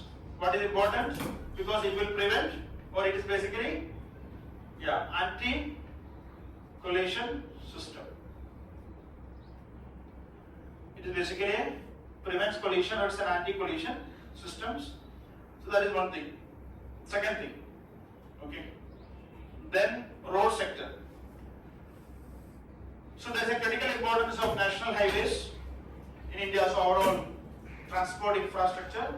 Road sector plays a very critical role. First one is India's overall total road network, that is 63.4 lakh kilometers. Overall road network, total road network, not just the highways or state highways, total road network, that is district roads, state roads, highways, everything, 63.4 lakh kilometer. National highways length is around 1.4 lakh kilometer.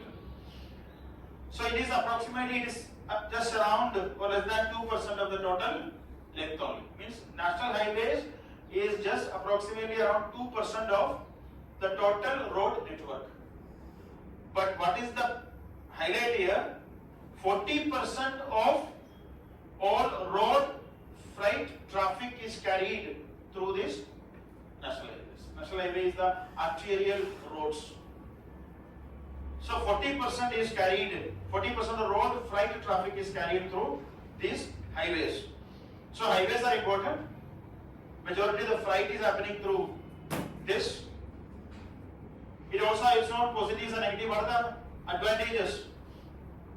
Advantages of national highways as a major freight corridor. Last mile connectivity. Okay, then. Yeah. No, that is not disadvantage. It is costly. Industrial corridors. It will also lead to establishment of a lot of industrial corridors along the highways. That is major thing, and it also connects to ports. These are the way you will have last mile connectivity, ports, all those things. Then what are the challenges, concerns? Cost. It is more costly compared to railway or inland waterways. Inland waterways, and it is more polluting. So those kind of things. Next is ports. Ports related. So maritime infrastructure initiatives. This is highlighted in the budget also. Maritime Development Fund and all. So maritime infrastructure initiatives. One major initiative is a mega port, that is, what is that pronounced? Madhavan. There's a new movie coming, right? Madhavan and Akshay Kumar. Nayantara is also there. Who is the actor? Lead actor? No. Okay. Akshay Kumar is not. I'm checking how many of you are studying. So this is a major mega port in Maharashtra, and it's just around 150 kilometers from Mumbai. 150 kilometers from Mumbai, and it's a all-weather greenfield, all-weather deep water port. Greenfield, all-weather deep water port.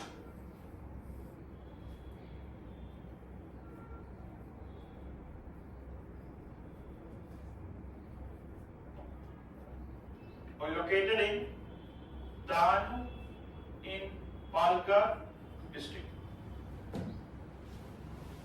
It's located in Danu in Palka district, Maharashtra.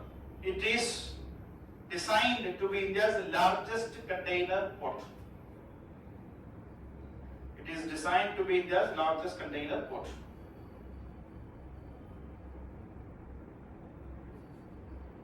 Yeah, it is a greenfield project.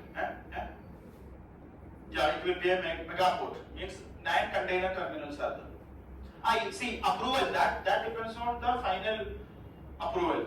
That is, if these kind of ports will automatically become under the major port. Yeah, it will be under the Major Ports Act. And it is also important because it is very near to Mumbai, thereby decongesting the Mumbai port. Decongesting the Mumbai port with the 9 container terminals. Next is international linkages that is mentioned here. So you remember the Chabahar port and Sidway port. Chabahar port connects Mumbai to Eurasia through INSTC. Mumbai to Eurasia through INSTC. No.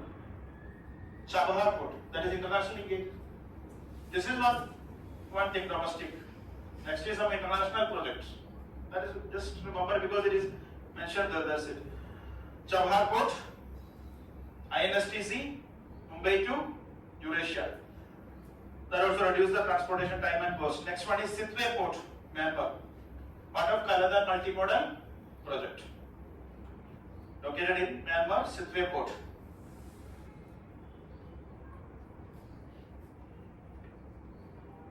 What is the advantage of Sidway port?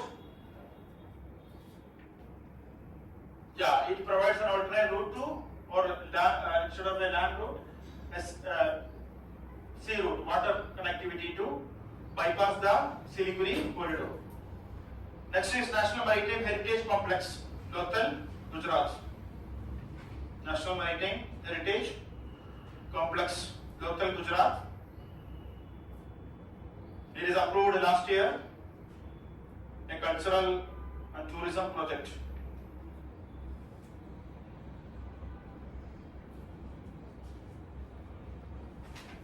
It also houses the largest Navy gallery. Then another proposal, that is at Galathea Bay Port, Nicobar Island. Just remember these facts, that's it. Inland waterways.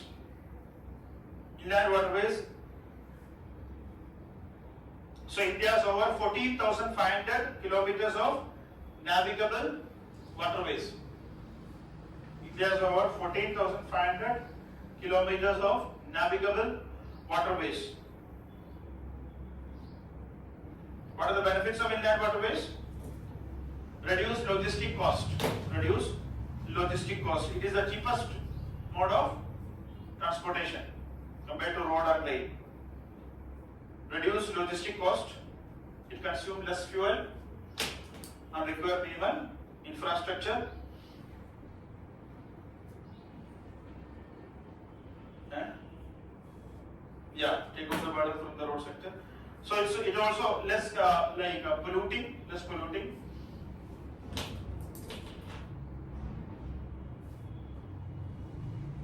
So under this only there is a new initiative, that is Harit Nauka. Nauka is ship boat. Harit green boat. So Harit Nauka guidelines. That is basically greening of these vessels by shifting to green technologies, LNG or other such technologies. So that is Harit Nauka guidelines. It is initiated by Ministry of Ports.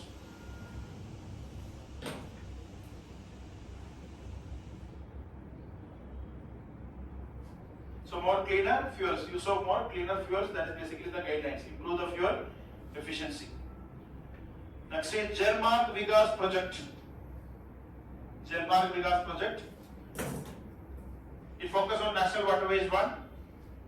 National Waterways 1 that connects Ganga, Bhagirathi, Hooghly river system, Allahabad to Haldia. Allahabad to Haldia. Allahabad to Haldia. Next is Jal Marg Vikas Project 2. That is also called as Earth Ganga. That is to develop sustainable economic activities along the banks of National Waterway 1. Develop Earth Ganga. That is to develop sustainable economic activities. Sustainable economic activities along the banks of National Waterways 1.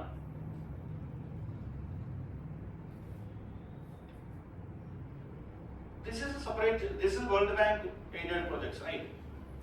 These are, both are supported by World Bank. Both Jal Vikas Marg 1, those phase 1 and this is phase 2. I don't know exactly whether. Ministry of Ports, Shipping, most everything. These are funded basically by World Bank. Next is power sector, installed capacity. Installed capacities are on. These are just facts which you need to remember for your mains also. 457 gigawatts. And non-fossil fuel contribute to 47% of the total installed capacity. And you can also see that pie chart which shows the installed renewable energy capacity. Installed renewable energy capacity, that is 209 gigawatt. Installed renewable energy capacity, that is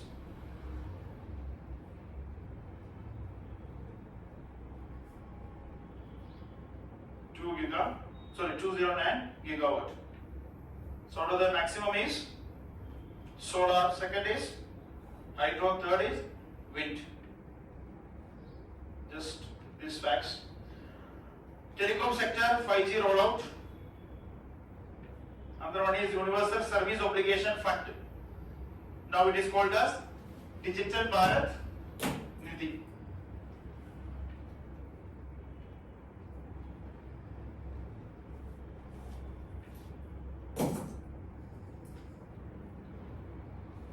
Digital Bharat Nidhi. Previously it was called as Universal Service Obligation Fund. Now Digital Bharat Nidhi is launched in 2024 by Department of Telecommunication to enhance telecom connectivity. Previously USOF was basically for Universal Service of. What is basically the idea of USOF? Now what is this, from where you will get this fund? It will be from a particular percentage on the adjusted gross revenue of the telecom companies, 5% or something around, that will go to this fund. Previously this fund was utilized only for rural areas, building infrastructure connectivity to rural and remote areas, but now under the Digital Bharat Nidhi, which is basically established by the Telecommunication Act 2023 by Department of Telecommunication, now it is extended not only to rural remote areas but also to urban areas. Universal Service Obligation Fund. Universal Service Obligation Fund. It was initially set up to fund rural telecom expansion. Fund rural telecom expansion.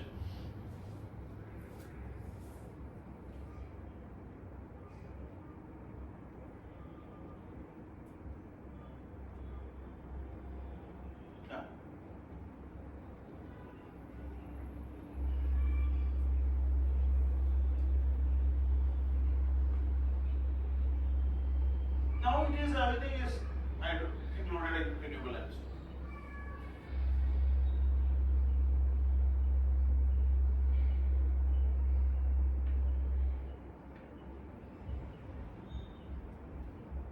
It is more than, okay, you are saying that they again separated between large and small hydro, but now previously it was relevant. Previously it was considered as a, small hydro was considered as a renewable energy and large hydro was not considered as a renewable energy. But now there is no point in separating it. There is, under the renewable hydro is now, large or small is considered as a renewable, why you need to separate it? Previously it was relevant. 2-3 years back, there is a separation. Now it is not relevant. Now it is, both are renewable energy. Why they are separating it? You don't, survey also giving this only. See, what is important is you should know non-fossil fuel and renewable energy. Non-fossil fuel include nuclear also. That is the difference. If you see the difference, what is that percentage is non-fossil fuel, not renewable. So there's nuclear energy also comes in non-fossil fuel.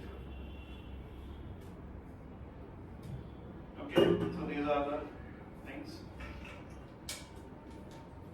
Next is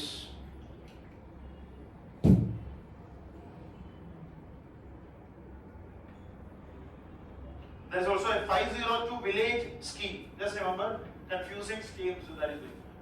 Part of this only 502 village 502 village scheme under the Digital Bharat Nidhi. That is also to cover the remote village, excluded villages. And these are basically in aspirational district areas. 502 village scheme. Just remember what is the scheme, that's it. You don't need to know further at all, because if at all it is coming, it's all like add the following or one liner. That's it. 502 village scheme, that is provide connectivity to the remote excluded villages. These are basically coming under the aspirational district program. Means these villages come under aspirational districts. Next is Government of India Cloud Initiative, Meghraj.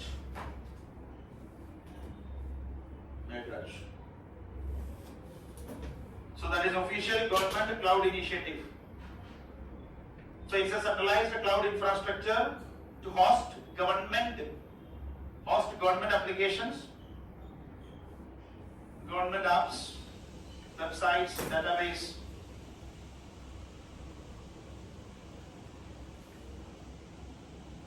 Host government apps, database, websites.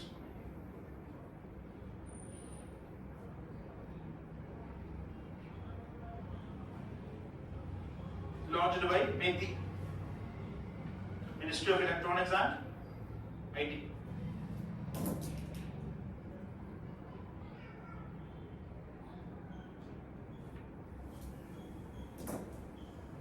Jal Jeevan Mission. So it's a centrally sponsored scheme to provide functional household tap connections. FHTC, functional household tap connections. Functional household tap connections under Ministry of Jal Shakti.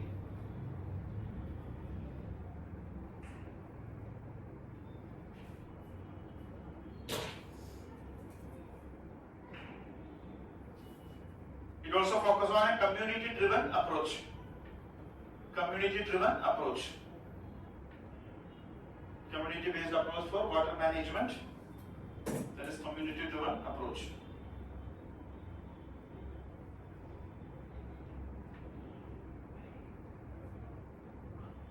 Two case studies just for your mains purpose. Anyway, it's part of that chapter. It is given waste management. It will be useful only your mains. That's it. The space for schemes are the under India's Space Vision 2047. India's Space Vision 2047 for schemes.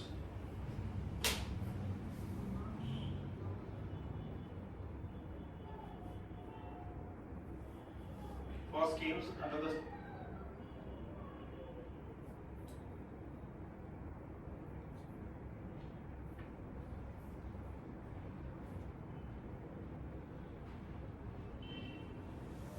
these are the things.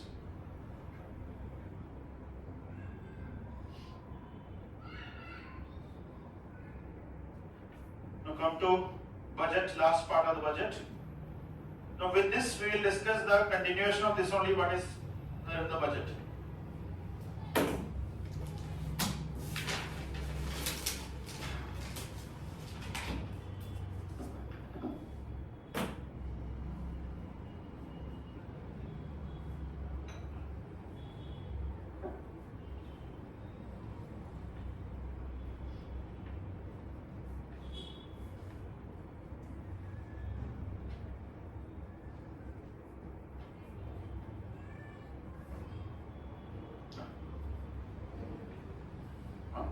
It was up to 2024, now it's extended.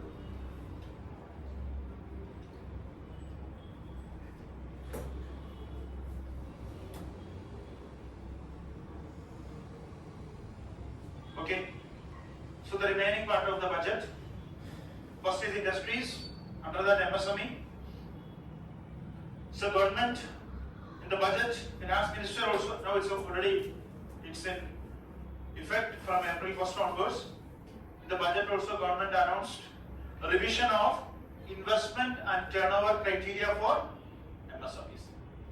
Investment and turnover criteria for MSMEs, previously asked, again important.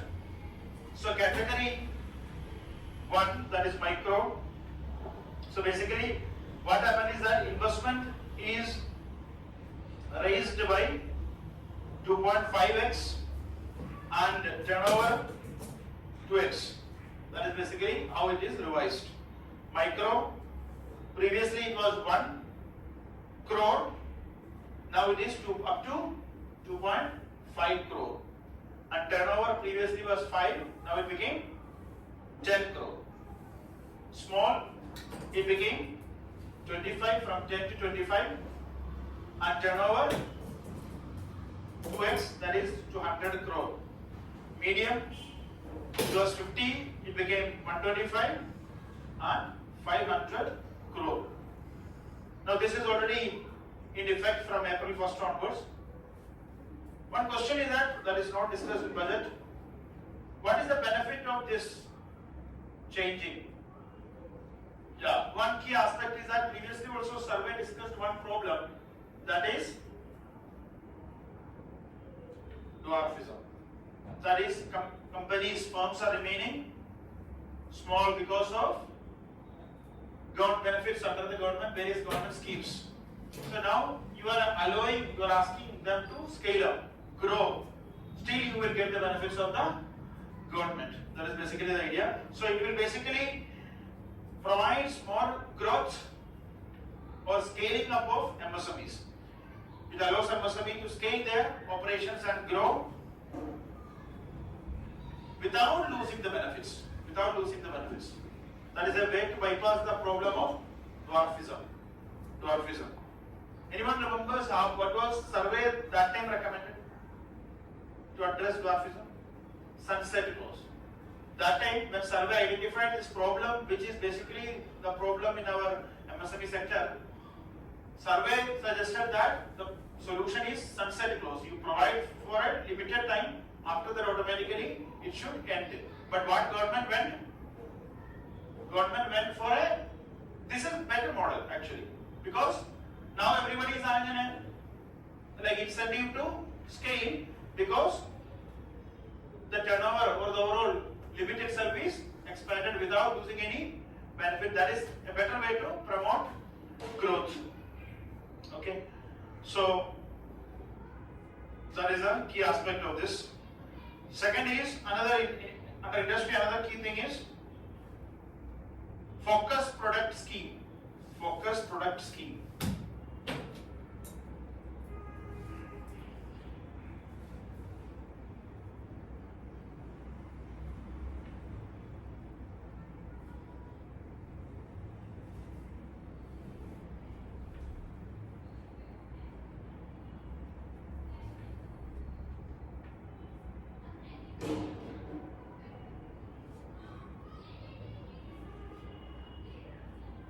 Okay. So focus product scheme, that is the second one, right? So what is basically the idea of a focus product scheme? What is basically focus product scheme? It's an export policy. It is actually part of this foreign trade policy, FTA. It's an export policy aims to promote what? Export policy will aim to promote what? Exports. By diversifying the export basket. Policy promoting diversification of the export basket.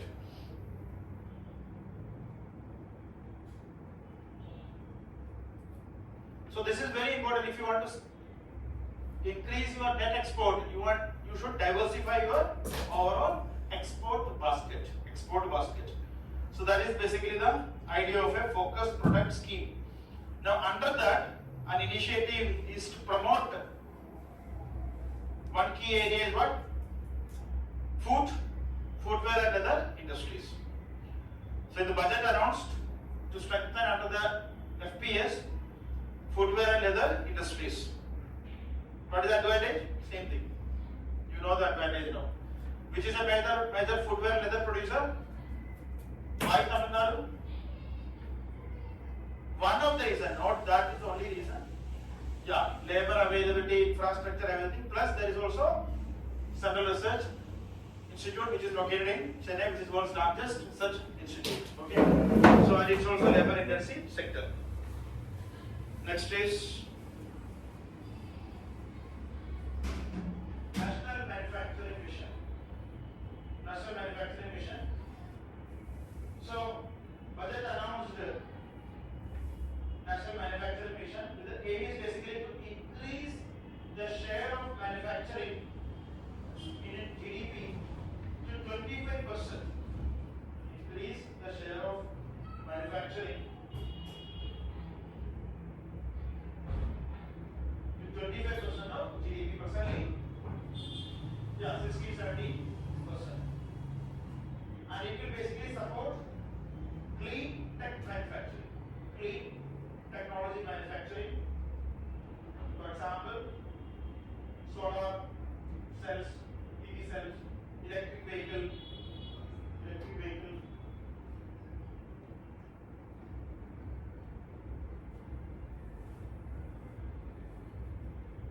those kind of things.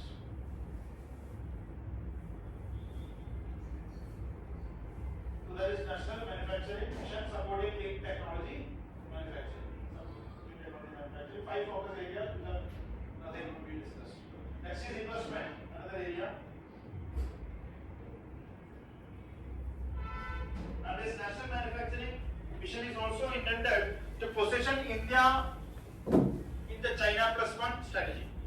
Position India as an alternative to China in the China Plus One strategy. Survey attracting FTA.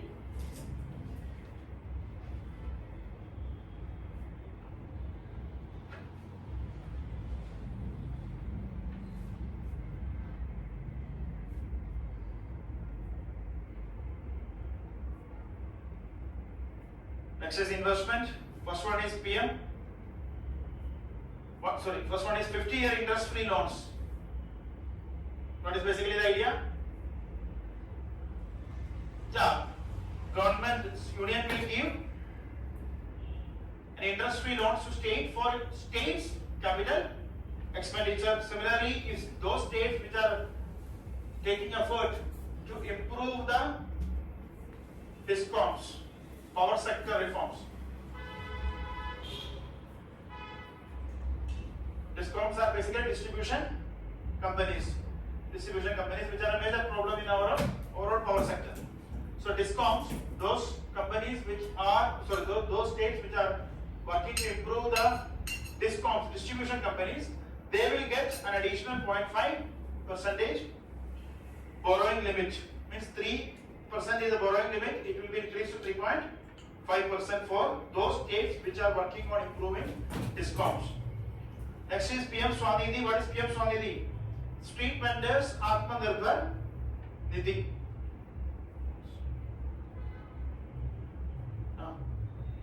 No, not for discoms. Those states which are working on this thing, they will get that. Those states which are working on improving the situation of discoms. Discoms are, distribution companies are in debt. There is a lot of problems with distribution companies. Yeah. So for those states which are working on that, they will also get 0.5% additional borrowing limit. Street vendors Atmanirbhar Nidhi, that is for whom? So it is a central sector micro credit scheme. Micro credit scheme.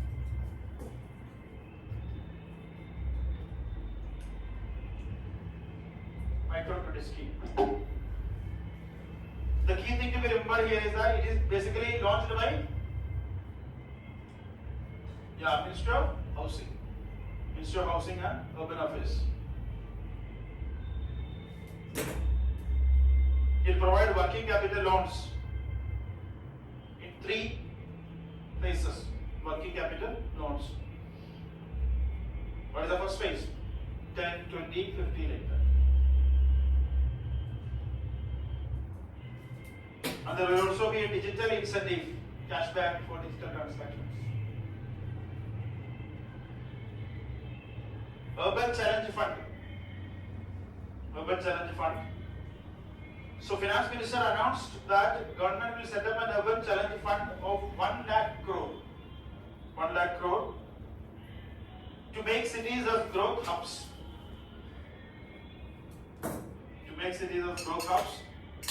Second, for redevelopment of cities and also for water and sanitation purpose. To make cities as growth hubs, redevelopment of cities and water and sanitation purposes.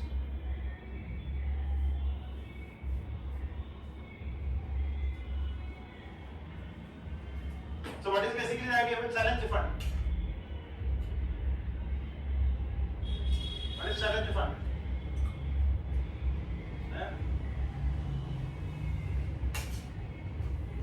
Challenge fund is basically linked to some kind of performance. That is what. Challenge fund is linked to some kind of stipulate certain performance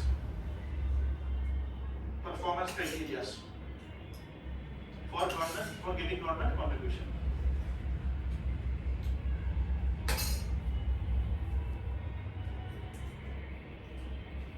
Funding structure, government will finance up to 25%. Government will finance, under this government will finance up to 25% of a project cost. 25% of a project cost.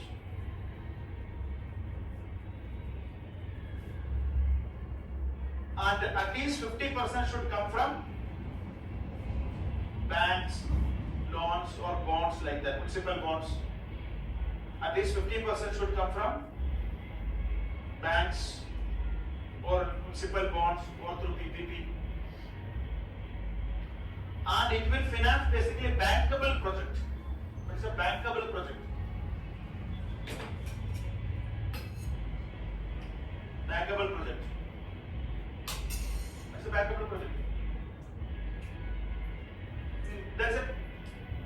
project where there is a possibility that there will be some kind of return. Some kind of return will come so that you can service the debt or repay the loan. Service the debt or repay the loan. So that is bankable project. So it's not that okay, cities are submitting any proposal. A proposal will be sanctioned only if there is some kind of bankability. And it should be like a challenge fund. There should be some kind of competition. There should be some kind of creative idea. There should be some kind of performance-based criteria, like that. So that is basically the idea. 25% from center and 50% from. So that is how. The rest 25% should come from the municipalities or those entities on contribution. Which state is at maximum on resource contribution?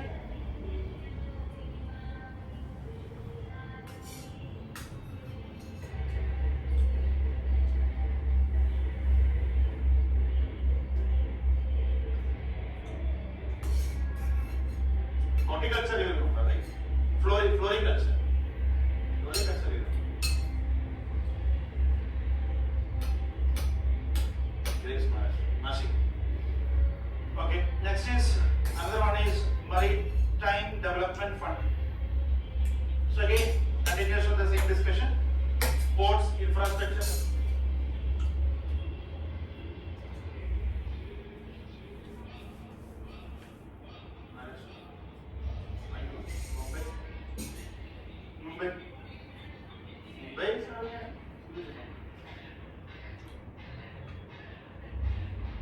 So, budget also proposed setting up a Maritime Development Fund (MDF). This is basically to provide or make India a global shipbuilding hub. Global shipbuilding hub. And thereby reduce our dependency on foreign vessels.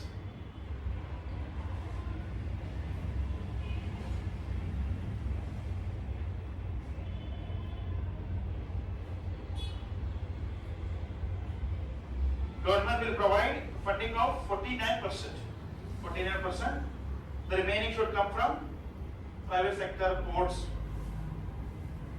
shipping companies or ports or investors. Presently we are in 13 major ports. Sagarmala is given. That is basically the idea. That is given in PIB also. You can just have a look at that. Facts are there. Next is special window for affordable and mid-income housing. Special window for affordable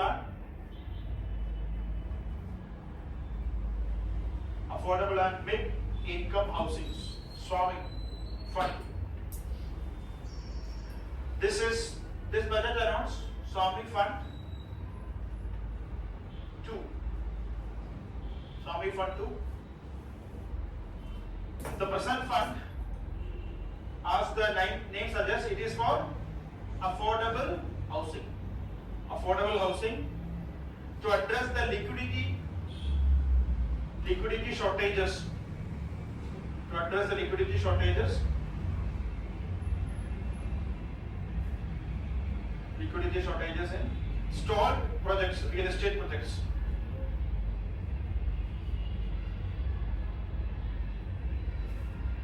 Through blended finance. What is a blended finance? Government as well as banks and private sector. Blended finance means government plus banks and other financial investors.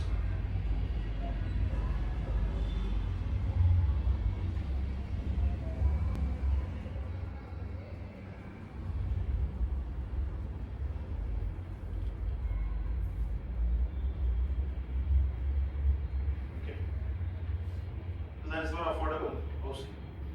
Next is just few things, nothing. Gyan Bharatam Mission. What is that?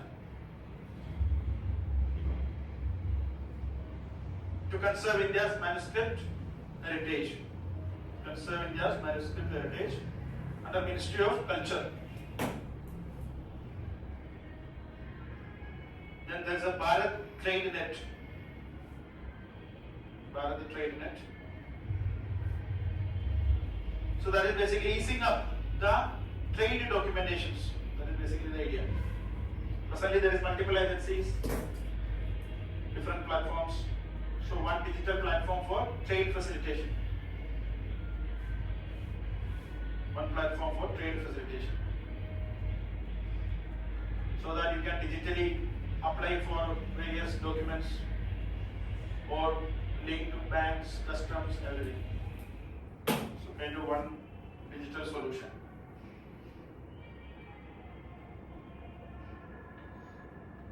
So that's it. It's National Framework for Global Capability Centers. What is a Global Capability Center?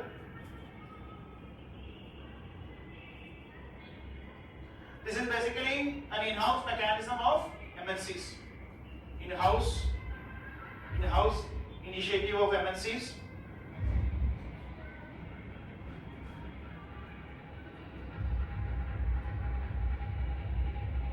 Which manages, DCC manages critical functions,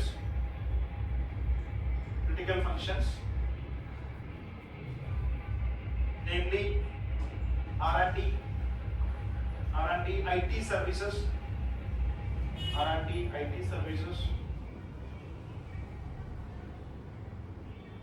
data analytics, finance, etc.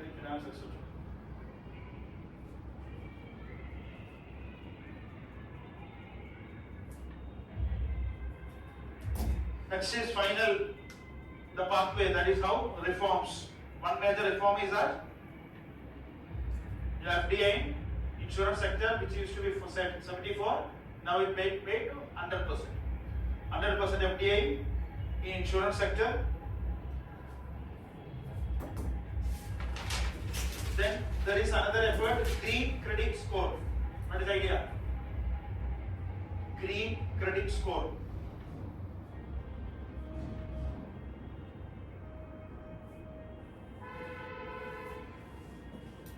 Green credit. Yeah.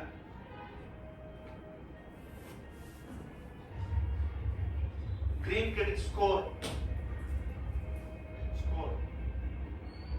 Provided to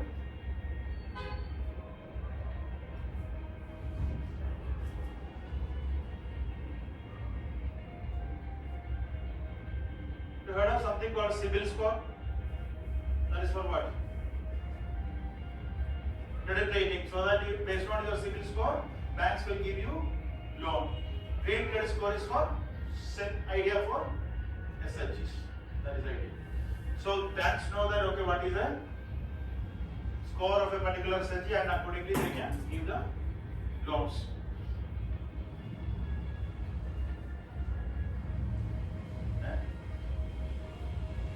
CIBIL score.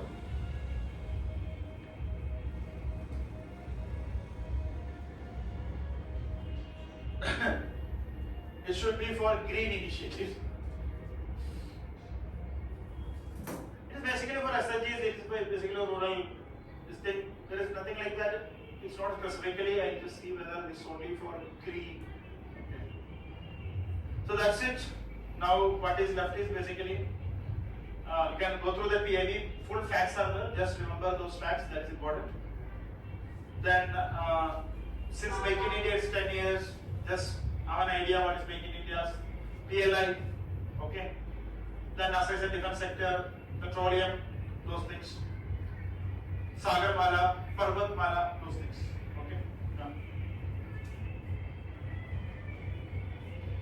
See, it is a new initiative, nothing else. It is a, Make in India is also ongoing, we are going for Make in India 2.0. This is basically for, mainly for clean technology. Electrolyzers, EV, that is it. You need to focus on these kind of manufacturing. Mainly sort of which where there is a deficiency for India. We are dependent on imports.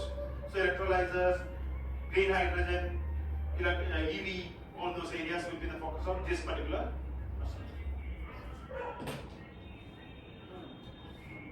Example Sunday.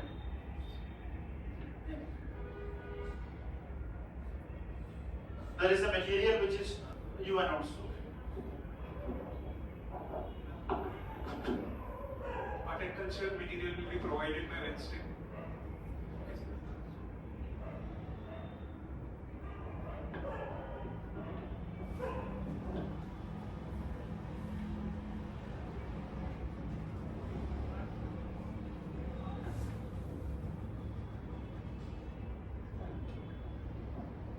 art and culture related news. Handouts will be provided on Wednesdays plus compilation.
उनको बोला तो है, उन्होंने 7:30 के बाद आने का वो बोला था, मतलब मैंने उनको, हाँ ठीक है ना, बात होगी तो मैं लगा दूंगा। हाँ हाँ।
गोपाल भैया क्या हो गया? क्या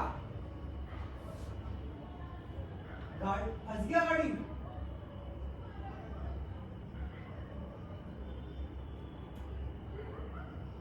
इधर अंदर आके बताओ ना, मेरे को समझ नहीं है।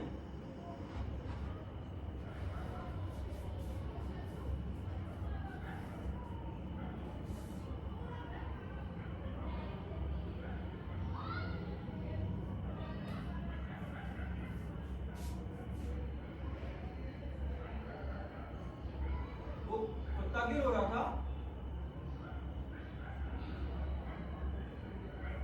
हाँ, बच्चा कोई?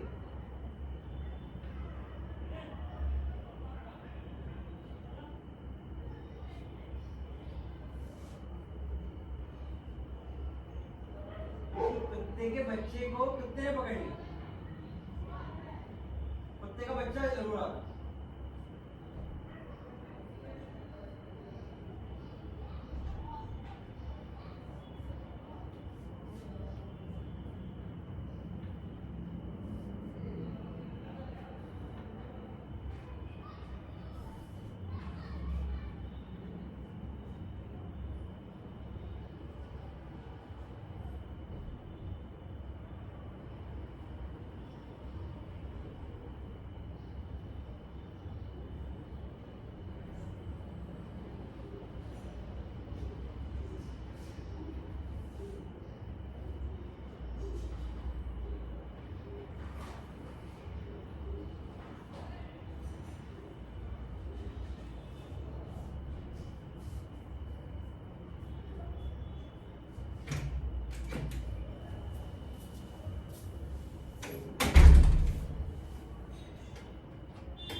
भैया ये यहाँ छिपकलियों का क्या चींटियों का क्या कारण हो सकता है? ये इसकी इसमें चल रही हैं।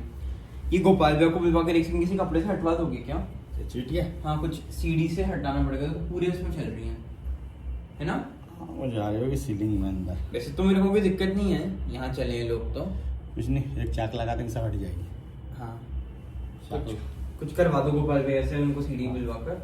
चाक लगा देंगे ना। हाँ हट हाँ जाएगी। हाँ। तो भाई पे क्या लगवाना? यार मैं ऊपर भी लगवा ले रहा हूँ, क्या हर बार वो लगा कर जाते हैं ना राउटर तो महीना 2 महीना चलता है, फिर प्रॉब्लम करने लगता है। यहाँ स्पीड का तो दिक्कत आता है, नीचे से कनेक्ट करते हैं, तो यहाँ अपन फ्रेश वाईफाई लगवा लेते हैं। यहाँ पे वायरिंग यहाँ नहीं, जहाँ राउटर में लगा अपना यहाँ पे है क्या वायरिंग?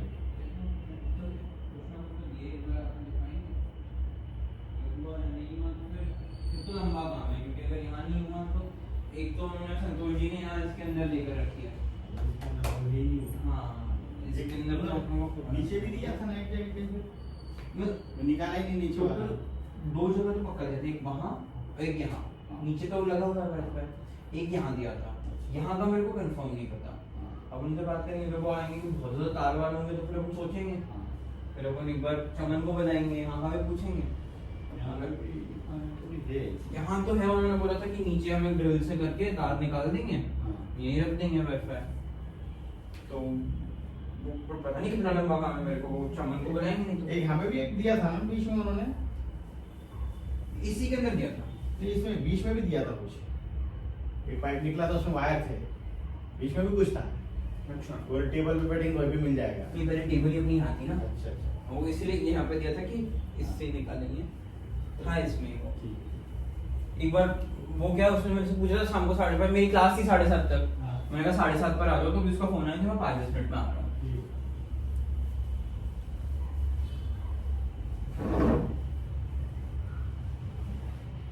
भैया इसमें चौक आज आप लोग के पास है क्या चौक? हाँ हाँ।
भैया यहाँ चौक लगा दोगे तो इसमें ना ये चींटी आ रही है, ये घड़ी के बगल में जो ये है ना नाली टाइप की। हाँ हाँ देखो आप,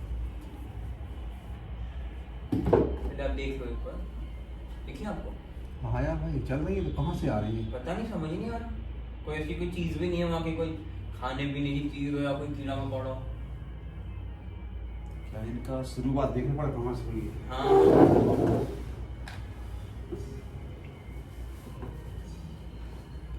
ये कपड़े से हटा दें क्या पहले? वो लाइन में तो-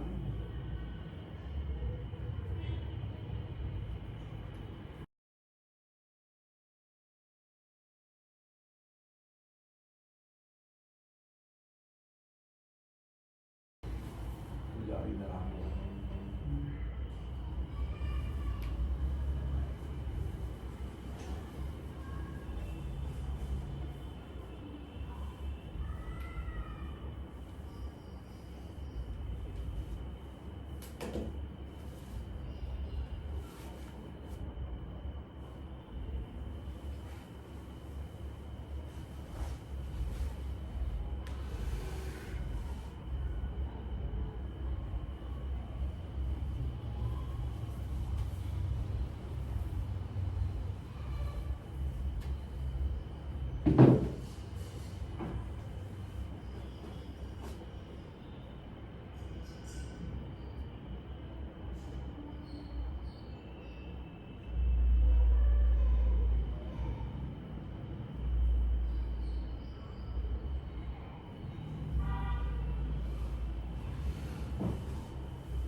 इधर तक आ रही भाई को वापस कर रहे हो इधर से।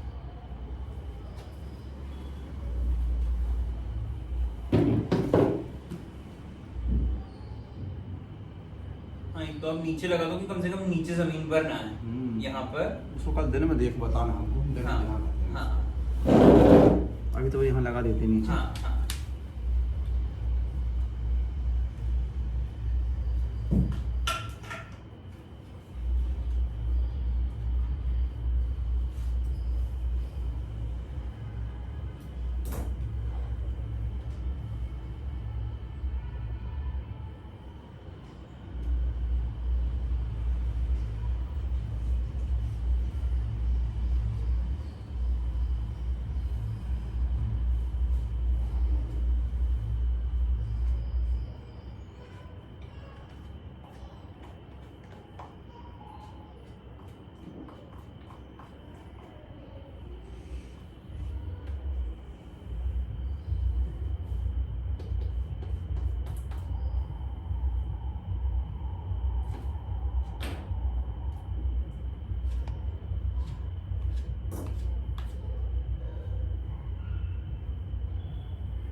Thank you ma'am.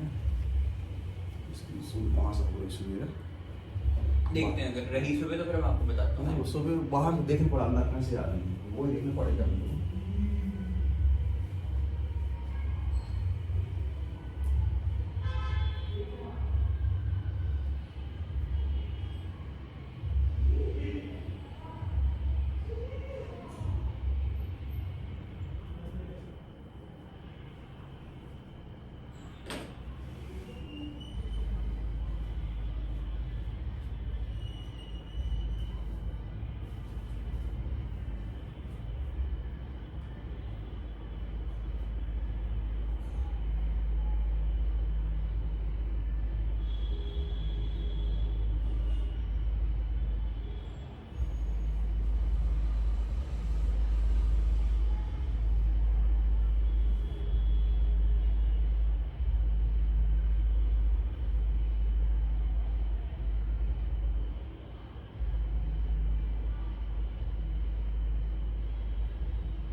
आ गया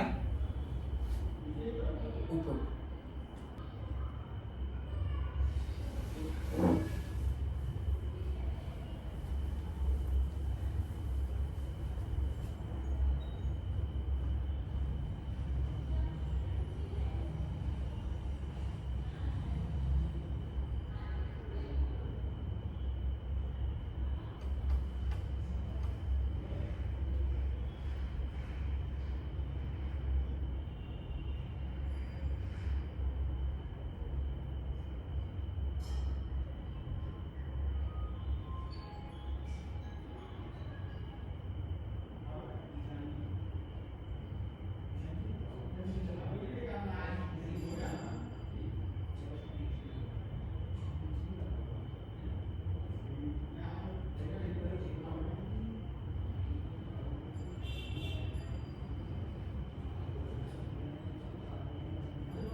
मेरा पुराना वाला ऑर्डर है क्या आपके पास? नहीं वो भी नहीं। नहीं यार मेरे पास तो ये ऑर्डर एक हाँ वो तो मेरे पास रखिए पैन और वो हाँ वो मेरे पास ही रखा है शायद। हाँ पूछ रहा हूँ। हाँ